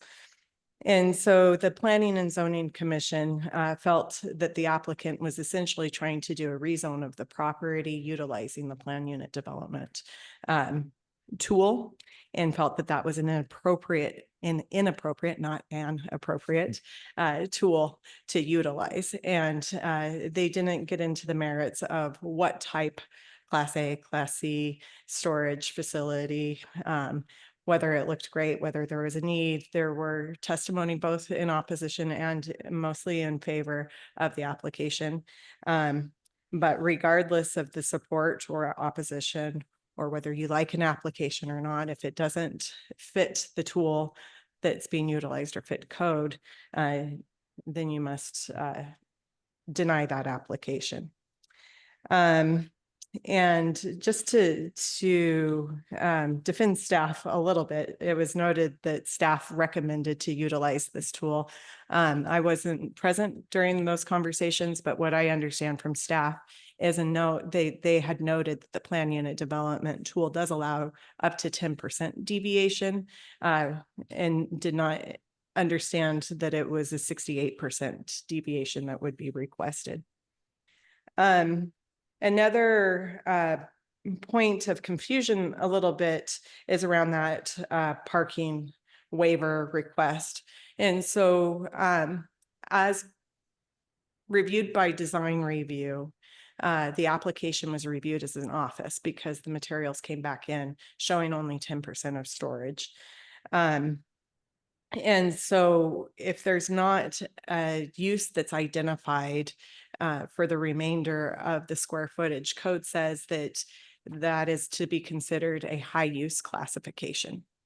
And so that is where there is a great deviation I guess, from the code standard, where, as presented tonight, that if utilizing everything storage, they would meet the parking requirements. That's correct. And then you also heard Ms. Germain speak tonight saying that they'd be willing to be capped at those low uses.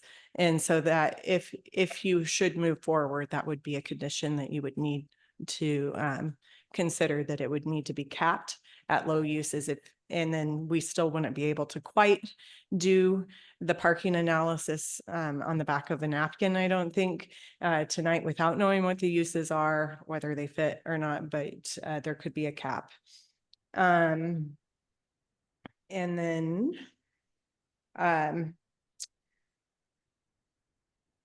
again, the PNC just felt like this was the wrong tool. Perhaps a rezone or a variance, or could be utilized. Those two options do have some pretty steep hills to climb. And so I'm not saying that they would be approved either. And when looking at the required findings for both the rezone or the variance. But it is suggested, as you've even heard tonight, that the best tool to utilize would be to request to address this use in code and rewrite code to allow for self-storage, maybe just class A, or however it may be, into code. Where right now, the areas that the code identifies self-storage being appropriate are light industrial in C1, and not in the C2 zoning district. And then I did want to note that it's been brought up that perhaps the Planning and Zoning Commission was confused on the ability to provide for a 68% waiver. Being present at that meeting, I don't believe that they were confused. And I believe that that's the reason that you had a recommendation for denial, was based on that being exceeding the 10%. And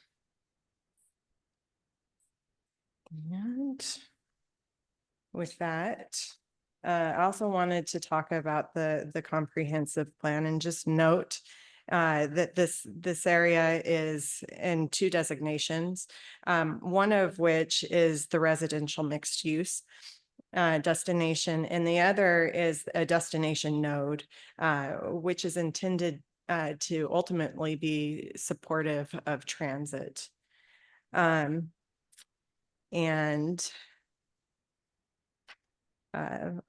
Finally, I'd like to just note that tonight you can either sustain, modify, reject, or remand the planning and zoning recommendation. And the draft decision is drafted in deference to the recommendation for denial, and that's on page 262 of your packet. I do want to note, if you find that they have erred in that recommendation, that there is another draft a decision document that was drafted in the affirmative as well as in denial for their hearing, and that's on page 284. And that may help in thinking through potential findings as well as conditions of approval. And then one other thing along those lines, perimeter landscaping was discussed, and as Mr. Hatch had discussed, that orientation to the park and engagement of the street had been discussed. Again, that was based on an office review rather than storage, but that is out there just to note. And then another item that really hasn't been discussed much along in any body, but it's just to note that sidewalk is required adjacent to redevelopment. And this site sits down below Veterans Memorial Parkway. And so they are not proposing sidewalk along Veterans Memorial Parkway.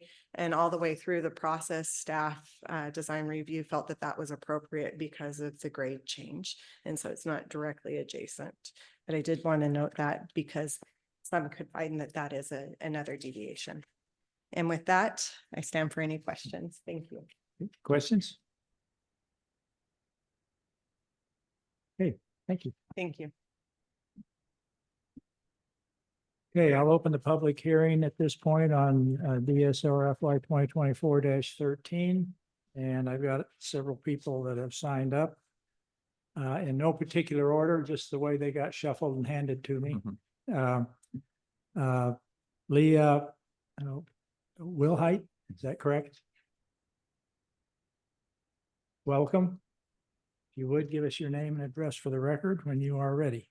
Okay, my name is Leah Wilhite and I live at 4244 North Freeride Lane in Garden City, 83714. Okay, stay close to that mic. There you go. Thank you. We're trying to read my notes too. Mr. Mayor and City Council, thinking about the development that has happened so far within Garden City, I believe that the mixed-use storage building proposed during this meeting today has no place along the river in Garden City.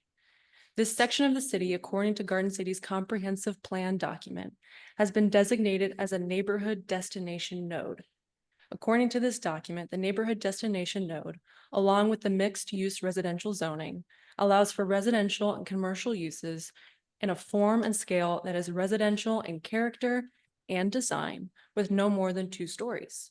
This document also states that buildings in this node be focused on uses that facilitate making the location a destination, which includes small-scale retail, art, office, and higher density residential buildings.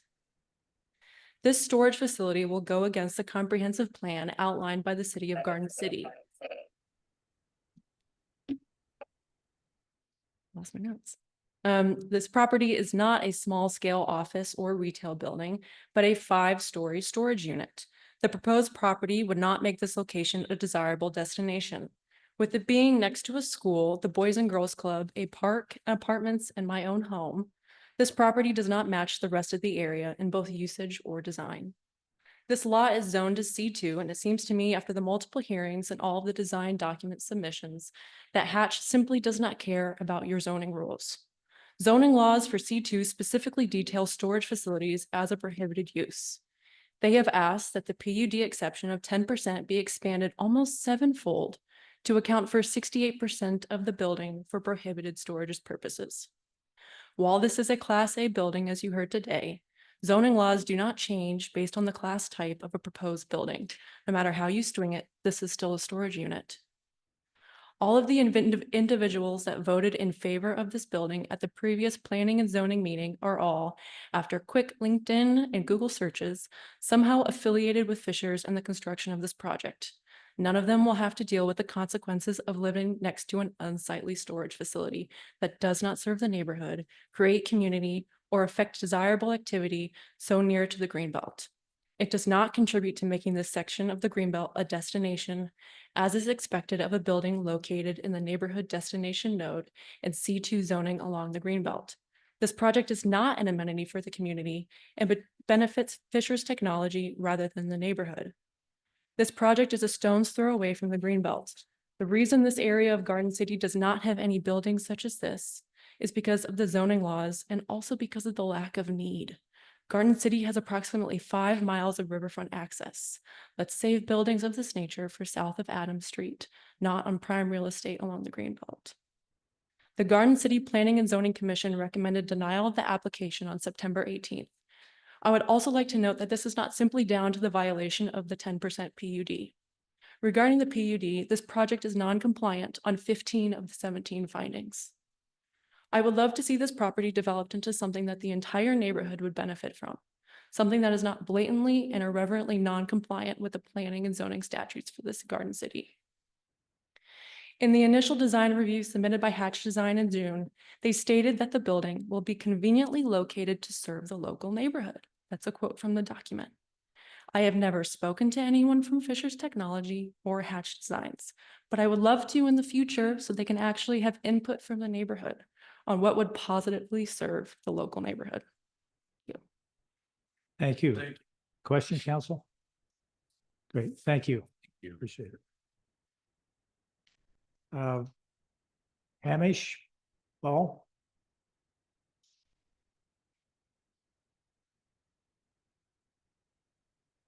Hello, Hamish Bell, Bell, 4724 Fenton is the property I own. I am involved in this project. I do own property in Garden City. My company is Forge Buildings. We build self-storage facilities nationwide. I live here in Idaho. We repurpose all sorts of buildings all over the nation in high density areas. I just finished the Statesman building locally. That was a building that newspapers are not being built anymore. And so we went in, and that is a climate control Class A facility. Anyone that's interested, I could probably get you a tour through there so you can see how we rehabbed, we readapted, and I think it's a good use for the area. Class A is a lot different than the type of self-storage that you see currently in Garden City. These things are secure. They're made to look much better than the tin boxes that they were, with the chain link fences around them, climate controlled, well lit. You know, we're trying to fit them into high density neighborhoods everywhere in the nation. So yeah, that's why I'm standing here to tell you that this is happening in other places, and it is a low impact use. I'm an owner of a self-storage facility, and the traffic counts are, I think, like stated, it's 25% of the people are visiting once a month, and everyone else is probably once every 3 months, to be honest with you. The use for the neighborhood is low impact, no noise. There's no parties going on there. There's no workshop, nothing working. So it is a low impact use for the area. Thanks. Great, thank you. Questions, staff? Council. Let's see, Weston Ellerbreak. Did I butcher that? Too bad. I figured I would. Oh, yeah. Okay. Yeah, thank you. If you would give us your name and address. No problem. It's Weston Ellerbreak, 4220 North Adams Street, Garden City, 83714. So I'm here today to voice my support for the project. As a neighbor and a resident of this area, as a resident within the Crosshatch Apartments located at the corner of 42nd Street and Adams, I feel that this proposal greatly improves the area and street. Currently, there's 4 large apartment buildings being built or are in the area, multiple condos, housing, and permanent living within the area, and notably, no storage options for residents. My building offers only a coat closet within my apartment, and I know my wife would definitely love my skiing, mountain bike, and other outdoor activities out of the closet, and more likely out of the apartment if she would have her way. Additionally, the area already is over trafficked with on-street parking, multiple businesses, a public park, and school. It's my belief that by approving this proposal, you will greatly improve the area. I appreciate the proposal's use of public art, differing materials, and additions of the bike parking and general safety overall. It's the best use for this lot, and I welcome it. And frankly, I don't want any other uses in this lot. I need storage. I don't need more living, stores, businesses, etc. So lastly, is my understanding that this potential storage will create little to no traffic, add to the aesthetic of the area, and grant the residents a business to support and a means to alleviate our storage needs. So thank you, everyone. I appreciate it. Thank you. Thanks. Any questions? Okay, thank you. Next, I've got Joni Leaf. She does not wish to testify, but read a note that I will read. As a neighbor of Fisher Technologies and a resident of Parkway Station Townhomes, my interest is in the use of parcel R 27345200952, that it comply with code, be in alignment with Greenbelt use and Garden City's vision for creative live, work, play, place. And she signed it, and if she's here or listening, thank you for the legibility of your statement. Okay.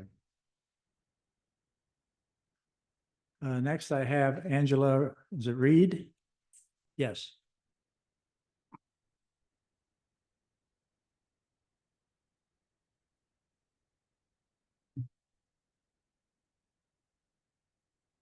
welcome. If you would give us your name and address for the record. Good evening, Mr. Mayor and members of the council. My name is Angela Reed. My address is my physical address, my home address or my business address? Well, you put 215 East Ah, 42nd, so business, that'll okay. work. Okay. My business address is 215 East 42nd Street in Garden City. By way of background, I own Grasmick Produce Company, which owns a 6-acre parcel that is on south of Adams, that's near the project. So my family built Grasmick Produce on Garden City in the 70s. And so we've been in that area a very long time. We've seen all of the development go up around us and as a consequence, and the schools and everything else and all the residential apartments. And so the development has had a significant impact on the amount of traffic on 42nd Street. And so that's just been, running a business, in that areas. It definitely impacts us. And so from a safety perspective and from a not adding traffic perspective, I think a project like this that doesn't otherwise add a significant amount of traffic to 42nd Street would be very valuable. The intersection at 42nd and Adams, when the schools are getting out, I don't know if you've all driven over there, but it can get pretty crazy. And it's already, I would say, it's a real challenge. And so, fortunately, we don't have trucks on the road really at that time of day, and neither does UPS. And so that's sort of been okay. But I do think a project that maybe doesn't have such a significant impact from a traffic perspective would be beneficial for this area. And so I just come to offer my support for the project from that perspective, because I think that considering what kind of parking and traffic impact a particular project will have on 42nd Street should be a significant consideration. Just, constantly being in the middle of all that every day. So with that, does anyone have any questions or? Any questions? Thank you. Great, thank you. Appreciate it. Yep. Thank you for coming, yes. TJ Jones, JT Jones. Should have known that. You introduced yourself before the meeting. Not a problem. Okay. Mr. Mayor, council members, my name is JT Jones. I'm Chief Financial Officer of Fisher's Technology. Address is 3411 East River Nest Lane in Boise, Idaho 83706. Of course, our building where I spend most of my time is on 42nd Street. We've owned that property for approximately 12 to 13 years. It's just been sitting as this open vacant lot since then. We've been thinking quite a bit about what is the responsible thing to put in this area. And it's come down to this project is the first thing that's come across our plate as, yeah, this would be a very good idea. Parking wise, traffic wise, we feel like this is the perfect amenity to Garden City.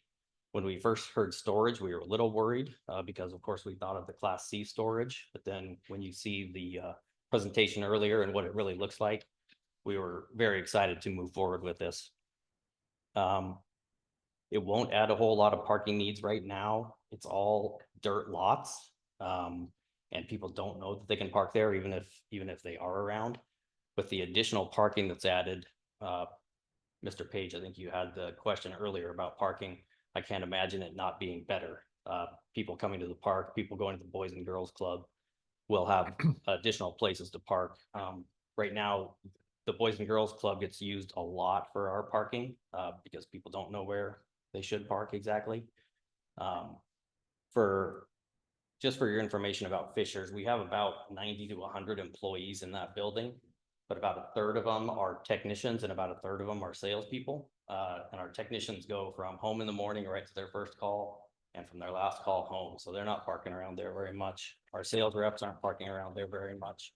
So there really is quite a bit of parking around there. It's just our admin team and our operations team on a normal basis parking in our dirt lots. So what we were really looking for was something attractive something that wouldn't hurt the neighborhood. We wanted to be responsible, good neighbors. This was the first project that we've come along that met everything we wanted to do. So we were extremely excited about it. Of course, we didn't think about all this that might happen, but we're really excited about the opportunity to move forward this and really appreciate your consideration in it. Any questions? Yes. So just to clarify, the parking will be fully open to the public? Well, that's hard I to, think that was the question that Mr. James yeah, that's Page it. asked, so that's the question I think we're all interested in hearing. and Yeah. Kind of going around it a little bit, but I guess, will it be fully open to the public, that parking? That's a very tough one for me to say because right now it is 2 open lots, gravel, that would be open to the public right now. So people, I am sure, when the Boys and Girls Club, for example, has parent night or kindergarten graduation or something, if they need parking, they just call Fishers and say, can we use your lots? And of course, yes, please do. There's no parking signs up or anything anywhere. We're very open to being able to help out as much as we possibly can. Does that answer your question? Councilmember Kidd? Let's move on. Okay, any other questions? Thank you. Great, thank you. That concludes those that have signed up. Did I miss anybody? Yes.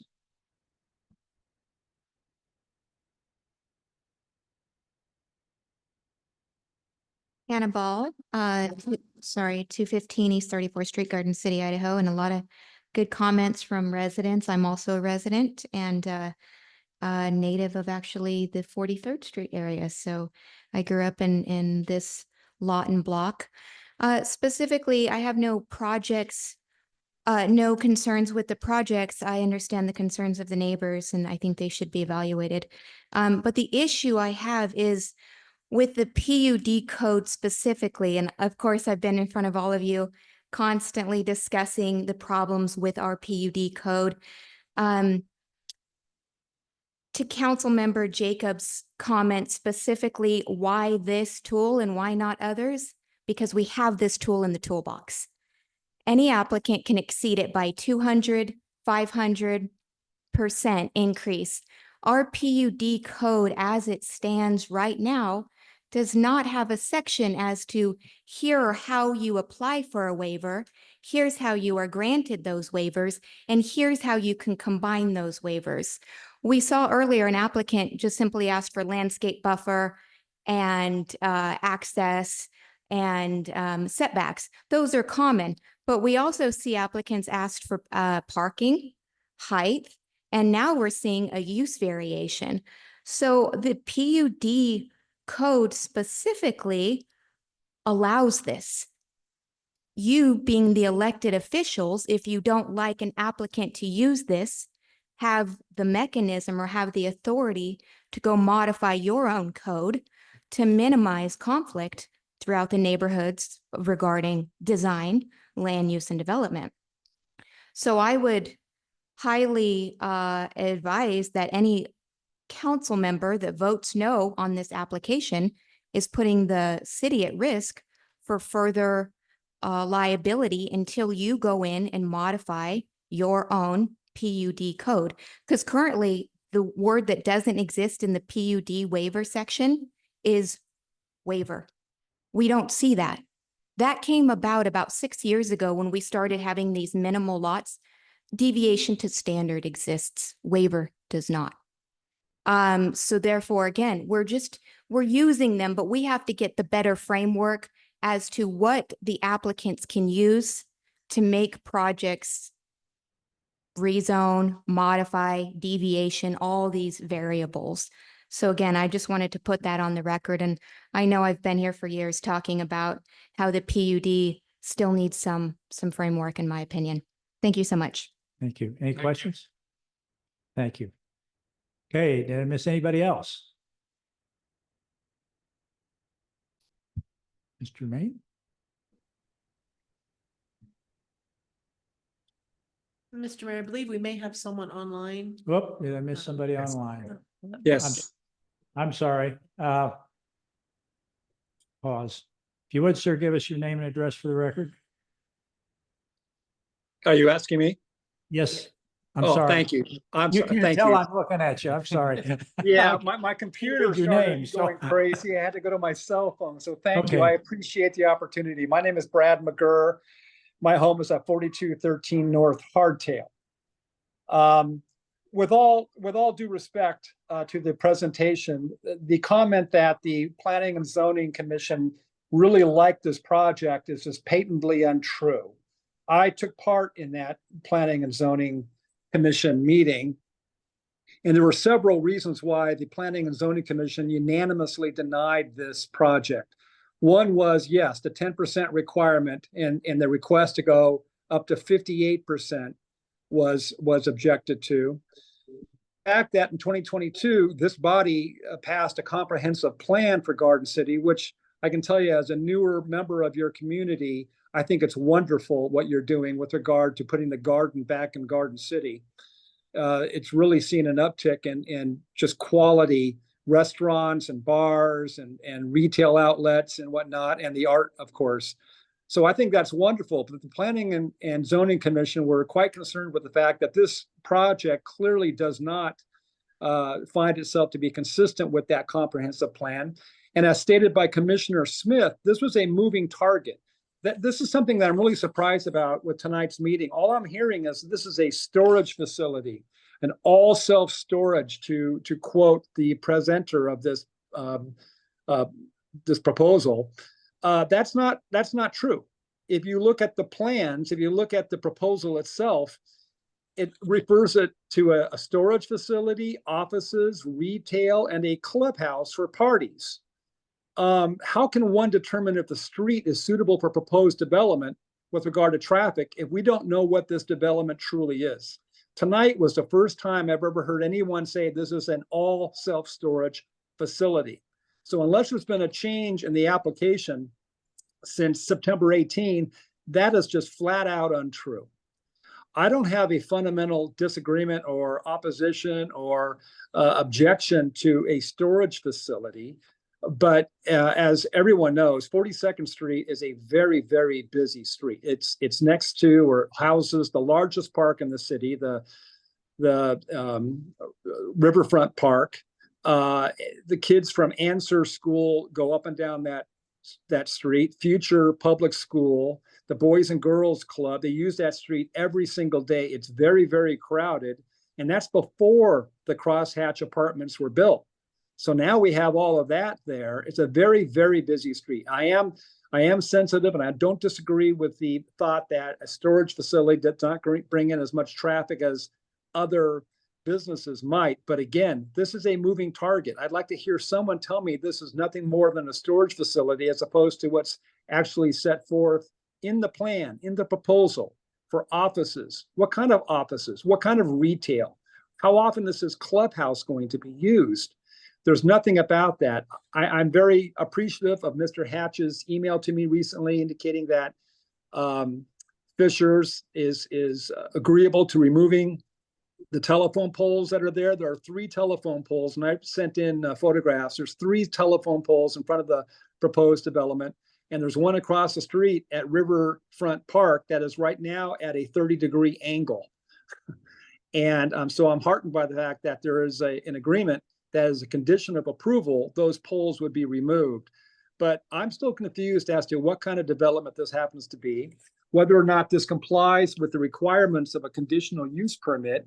Garden City Code Section 8/6B/2 subsection D sets forth the requirements to approve a conditional use permit. And one of them, or actually 2, says the use will not unreasonably diminish either the health, safety, or welfare of the community. And number 4 says the use is not in conflict with the comprehensive plan or other adopted plans, policies, or ordinances of the city. I just wonder again whether or not this storage facility, retail facility, clubhouse, office facility puts the garden back in Garden City as intended by this city council back in 2022. So those are my comments. I appreciate the opportunity to speak with you. I know public service sometimes is a thankless job. I recognize that. And I thank you for your public service. Thank you. Thank you, sir. Anybody else? Okay, let the record reflect. Mr. Mayor, we do have another hand. There's another hand there. Okay, get your hands up quickly, please, so I don't miss them. Yes, if you would, give us your name and address for the record, and it would be beneficial to the council if we have new testimony. If you have things that you agree with, please state those, but the floor is yours. Name and address, please. We're unable to hear you, sir. Is this better? There you go. Hi, my name is Alexander Leif, and I live in 4251 North Hardtail Lane, just kitty corner from the property for Fishers. And I am in opposition to this. I think partly Brad commented on it. I was at the planning and zoning meeting. We heard two different proposals there that they had two different applications they had submitted.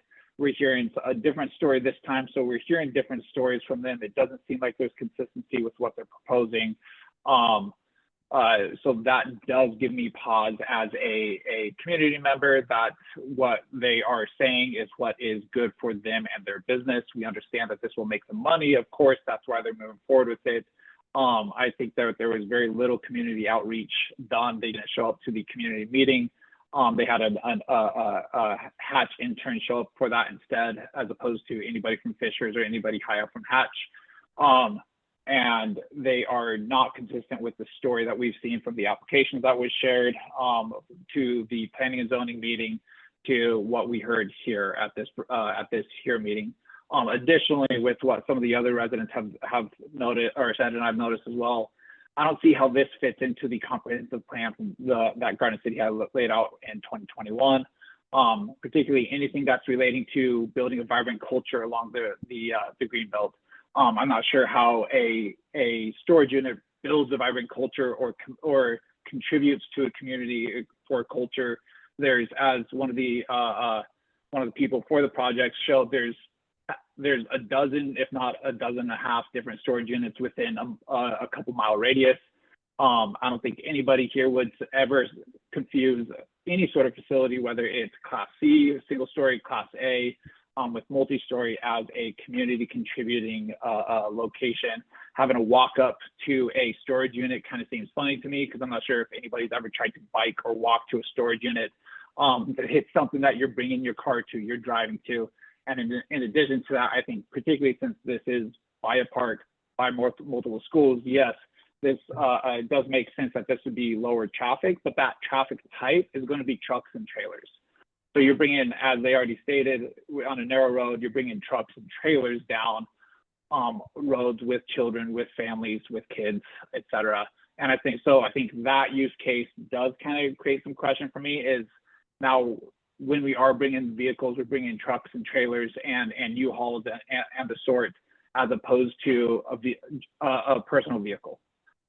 So far with what I've heard, just there's been a lack of consistency from planning and zoning meeting to this proposal.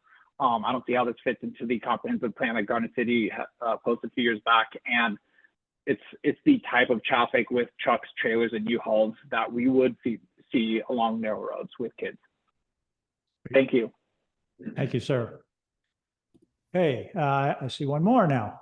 Hello, yeah, thank you. Yes, Me? yeah, I've got, Okay. are you, okay.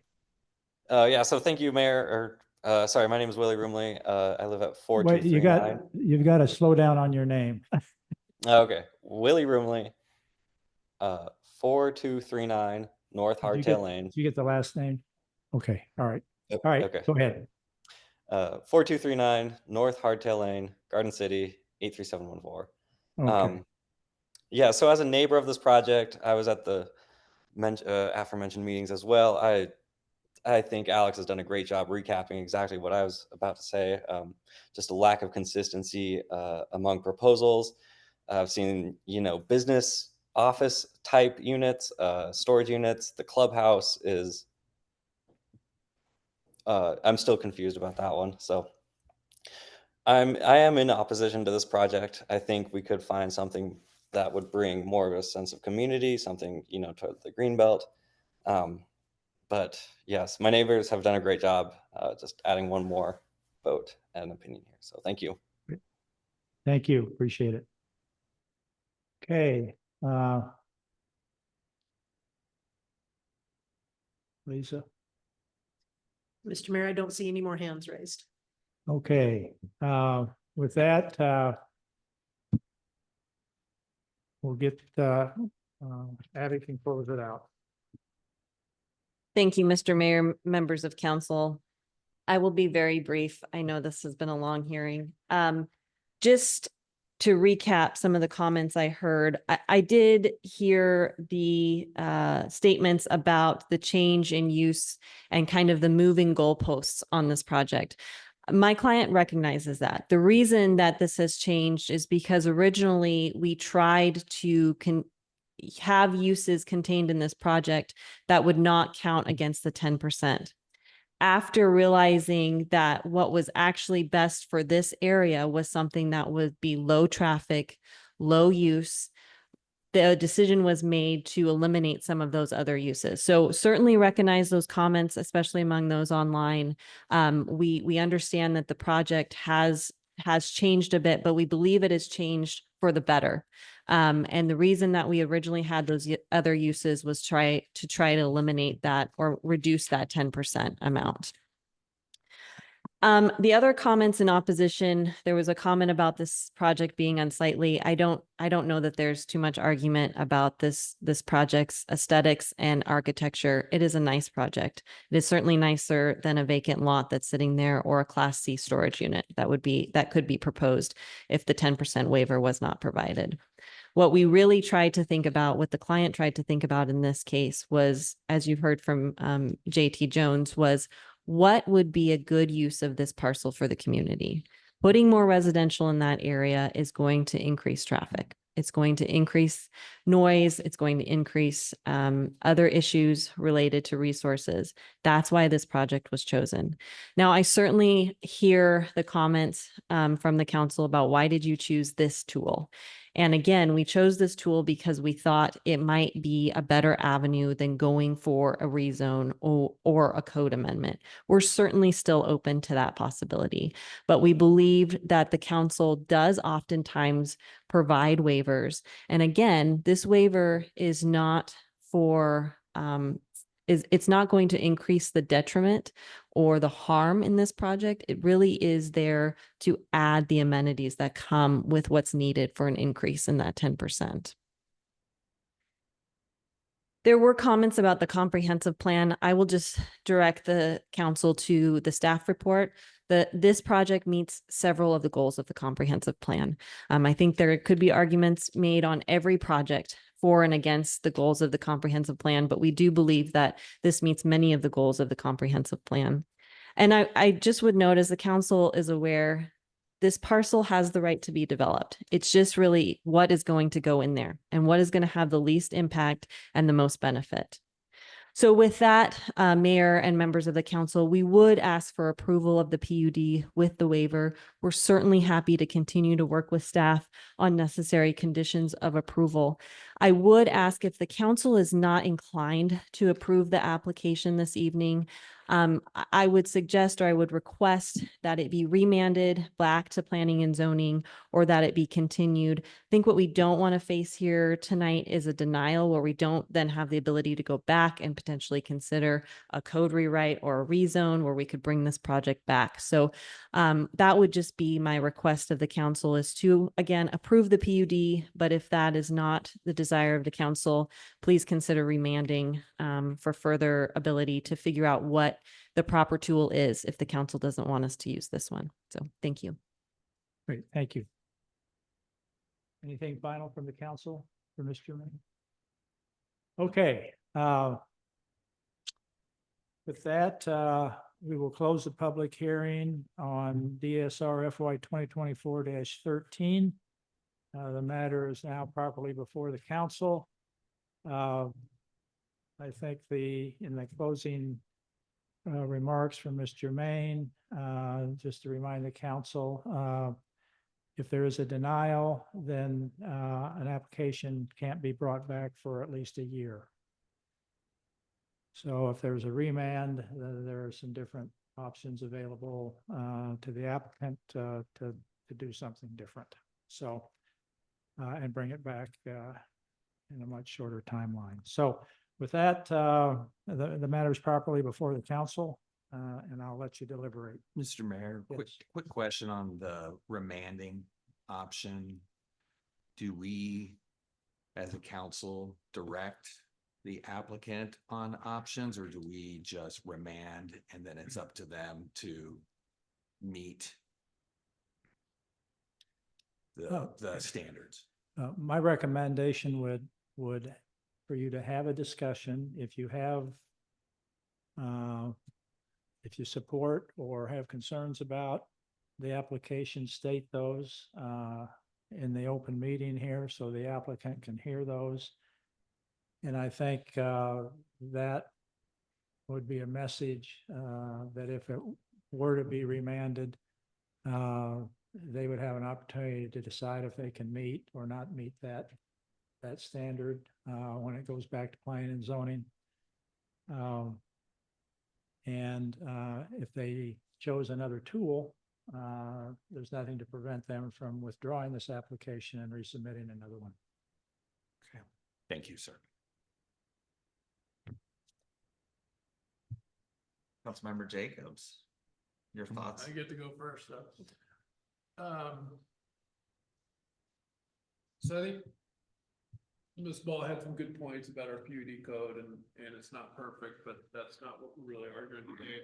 I did have a question for Mr. Wadhams. My understanding is that, you know, the PUD can deviate 10%. But that the PUD process cannot be used, you know, kind of solely for the purpose of circumventing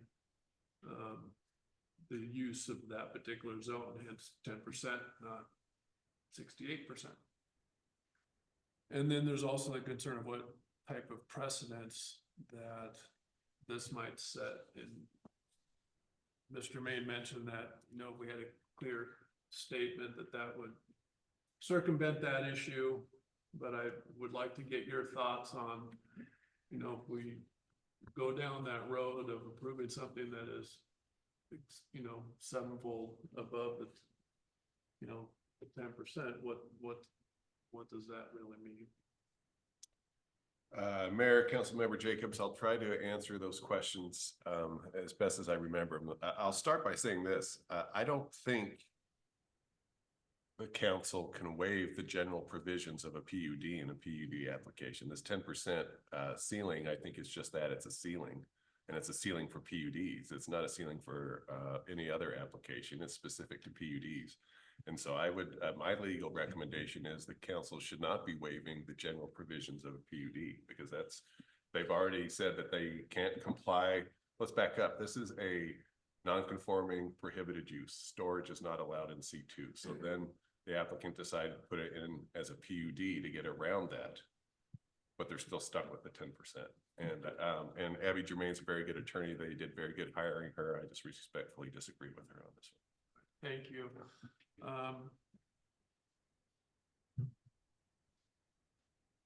That really helps. The thing that I have kind of wrapping my head around tonight, and it is, you know, I like the design. You know, Jeff is a great architect, but also this is, to Leah's point, a stone's throw from the river. I mean, is this the type of development we want along that, you know, what the city we want it to look like along the Greenbelt? Yeah, I understand the traffic and things like that of potential multifamily housing and things like that, but I think part of it is, what does the comp plan say of what we want along the river? You know, it's a block, if that, you know, and so I'm not sure the storage facility is what we want versus something else. I think if I don't like the vehicle, to Charlie's point, of trying to extend the ceiling, if they want to go down this road with continuing to be a solely storage facility, that they go through the code amendment process and go through that way. I do agree with Mr. Maine that maybe we should remand this to the P and Z. She thought that she could convince them to change their minds. We had testimony from Jenna and others that they thought they were pretty clear, but I would give her a shot at trying to convince the P and Z that they could approve that. I think we all really value P and Z's opinions on that. So, and I think to the point of not shutting down the project, you know, she has a good point on that. I think we ought to give her the opportunity to either go in front of P and Z again and see if she can get them to you know, make a better argument to get them to approve it, or just go through the normal channels of that, requesting a code amendment or change. Thank you, Councilmember Jacobs. Councilmember Rasmussen. Yeah, thank you. So I guess first I'll just express appreciation for everybody in their presentations today, and especially the people that came to give public testimony. Lots of times, applications that come before us or before planning and zoning, you know, there's a lot of pieces and parts, and there's a lot of consideration that some things may not perfectly meet code or whatever, or a waiver needs to be made, needs to be applied for. But on this particular application, I am definitely hung up on trying to make this project work with use that is flat out not allowed in C2. Granted, the PUD does grant that it could go up to 10%, but you know, with PUDs in the past, in my experience on planning and zoning, yes, we granted waivers all the time on some landscaping provisions. We talked about tonight, the amount of units accessed by a driveway, things like that, but the use is never, in my experience, the actual use of the parcel has not been waived. And the word precedent has come up a couple of times. I think Councilmember Jacobs brought it up, and I know Mr. Wadhams has talked about that. And yeah, I believe if we were to consider that, that would cause future problems for us. So my thoughts on this is a remand back to planning and zoning right now. Thank you. Thank you, council members. I really agree. In my analysis, I don't see a mechanism in code to do this lawfully. So I think it's the wrong tool, it's the wrong vehicle. Other vehicles exist. That's been discussed at length. I think the applicant did a great job of talking about the project. I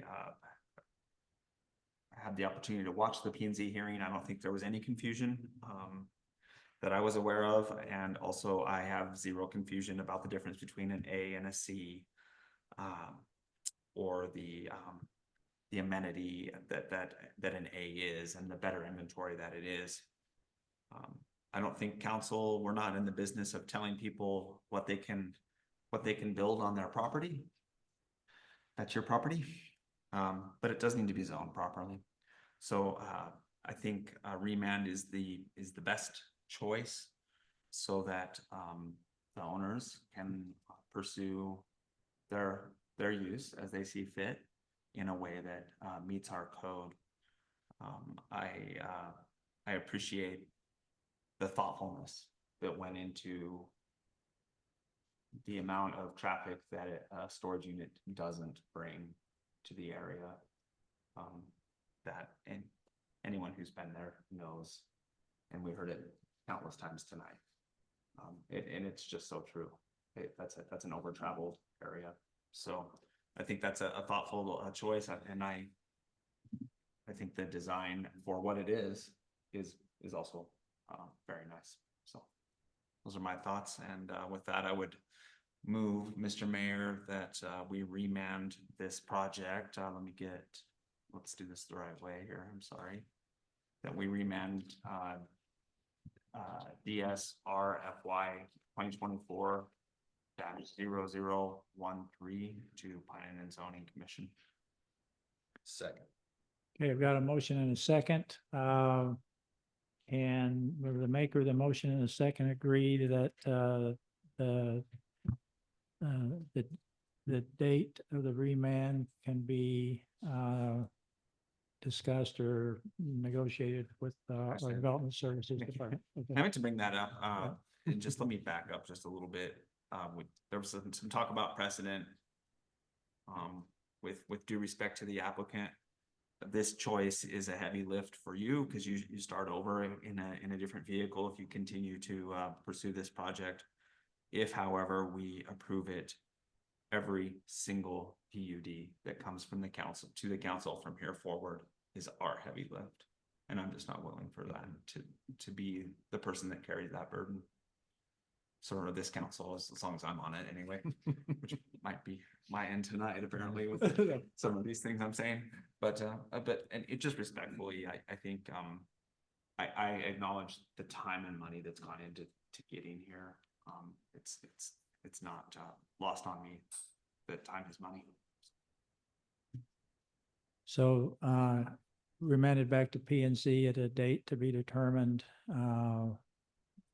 between the applicant and the Planning and Zoning Administrator, Development Services Director. Yeah, maximum flexibility. All right, Mr. Mayor. Okay. All right. And Thank I you. agree with that. All right. Is everybody clear on the motion? Okay, clerk call roll. Councilmember Rasmussen? Yes. Councilmember Jacobs? Yes. Councilmember Page? Yes. Great, thank you. We have one additional item there's no unfinished business. We have a new business item I-1. And that's from, there's Colin. I was looking for you. Ready to go. Wait for the room to clear a little bit. I don't think anybody cares about your item, Colin. That's okay. That's all right. But we care. That's all that matters, right? Did everyone on the council get an opportunity to briefly review the request? I just have one quick question. Okay, go ahead and ask it. And just because I'm not an engineer, I'm just a blank geek. Does moving the line and having 4 90-degree angles do anything with the water flow downstream? In terms of pressure or anything like that? That's the only thing I looked at this. It's like, oh man, there's 1, 2, 3, 4 90 degrees versus really none. And I was just curious about that. Yeah, Mayor, Councilmember Jacobs, it makes a little bit of difference because yes, every time water changes directions, you lose some velocity, you lose a little pressure behind it. What the plan is going to be with this is the existing line is a 10-inch and 10-inch parts are very, very difficult to come by. Nobody runs 10-inch line anymore. They run 8 and 12. So this new line is going to be a 12-inch. So we will reduce a little bit of that friction loss that we're going to, normally you'd get between the 10 to a 12 or a 10 to a 10, going through a 90 and a 45 and back around again. But it's going to be very minimal. We're not going to see any changes as far as pressure or volume in that area. So what do they do? Put a bushing in there basically to take it from a 10 to a 12? That's exactly right. Just a reducer. They'll reduce it down at both points. They'll run it from a 10 up to a 12, go through the project 12, reduce it back to 10 and push it to the west. No, nobody will notice anything different. No, That was no, the sir. only question I had. I was just like, Okay. okay, thank you. And I would like to say, I would like to apologize for all the grammatical errors that you notice in this document. This was done at about 4:48 this evening. So I really did not have time to polish it up at all. It was just kind of run through pretty quickly. I thought it was a talk to text or something. It almost appears that way, yes, and I apologize for that. No, So you're forgiven. Any other questions? Need for a presentation? Okay. Mr. Mayor, Yes. just a comment. I'd like to thank Director Schmidt for being responsive to our business community and anyone who uses a public utility. This is a project I'm sure people want to get built in a timely fashion, and so thank you for taking those extra minutes today before the meeting to get this to us, so that we're not waiting another 2 weeks, or the applicant, more importantly, waiting another 2 weeks. Yeah, Mayor, Councilmember Page, you're welcome. Yes, yeah. One more, budget wise, this comes from. So this will come from the Water Capital Fund. Okay. Right. Thank you. Anything else? Okay, what's the pleasure of the council? Mr. Mayor, Yes. I'm not sure how to brand this. I'm gonna call it the Starbucks water main relocation, and I move for an approval under the terms outlined in Director Schmidt's memo. Second. We've got a motion and a second. Any discussion? Clerk, call the roll. Councilmember Jacobs? Yes. Councilmember Page? Yes. Councilmember Rasmussen? Yes. Thank you. That concludes the business on our agenda tonight. Entertain a motion to adjourn. Mr. Mayor, I move that we adjourn tonight's meeting. Second. Got a motion and a second. All in favor, say aye. Aye. Thank you. We stand adjourned.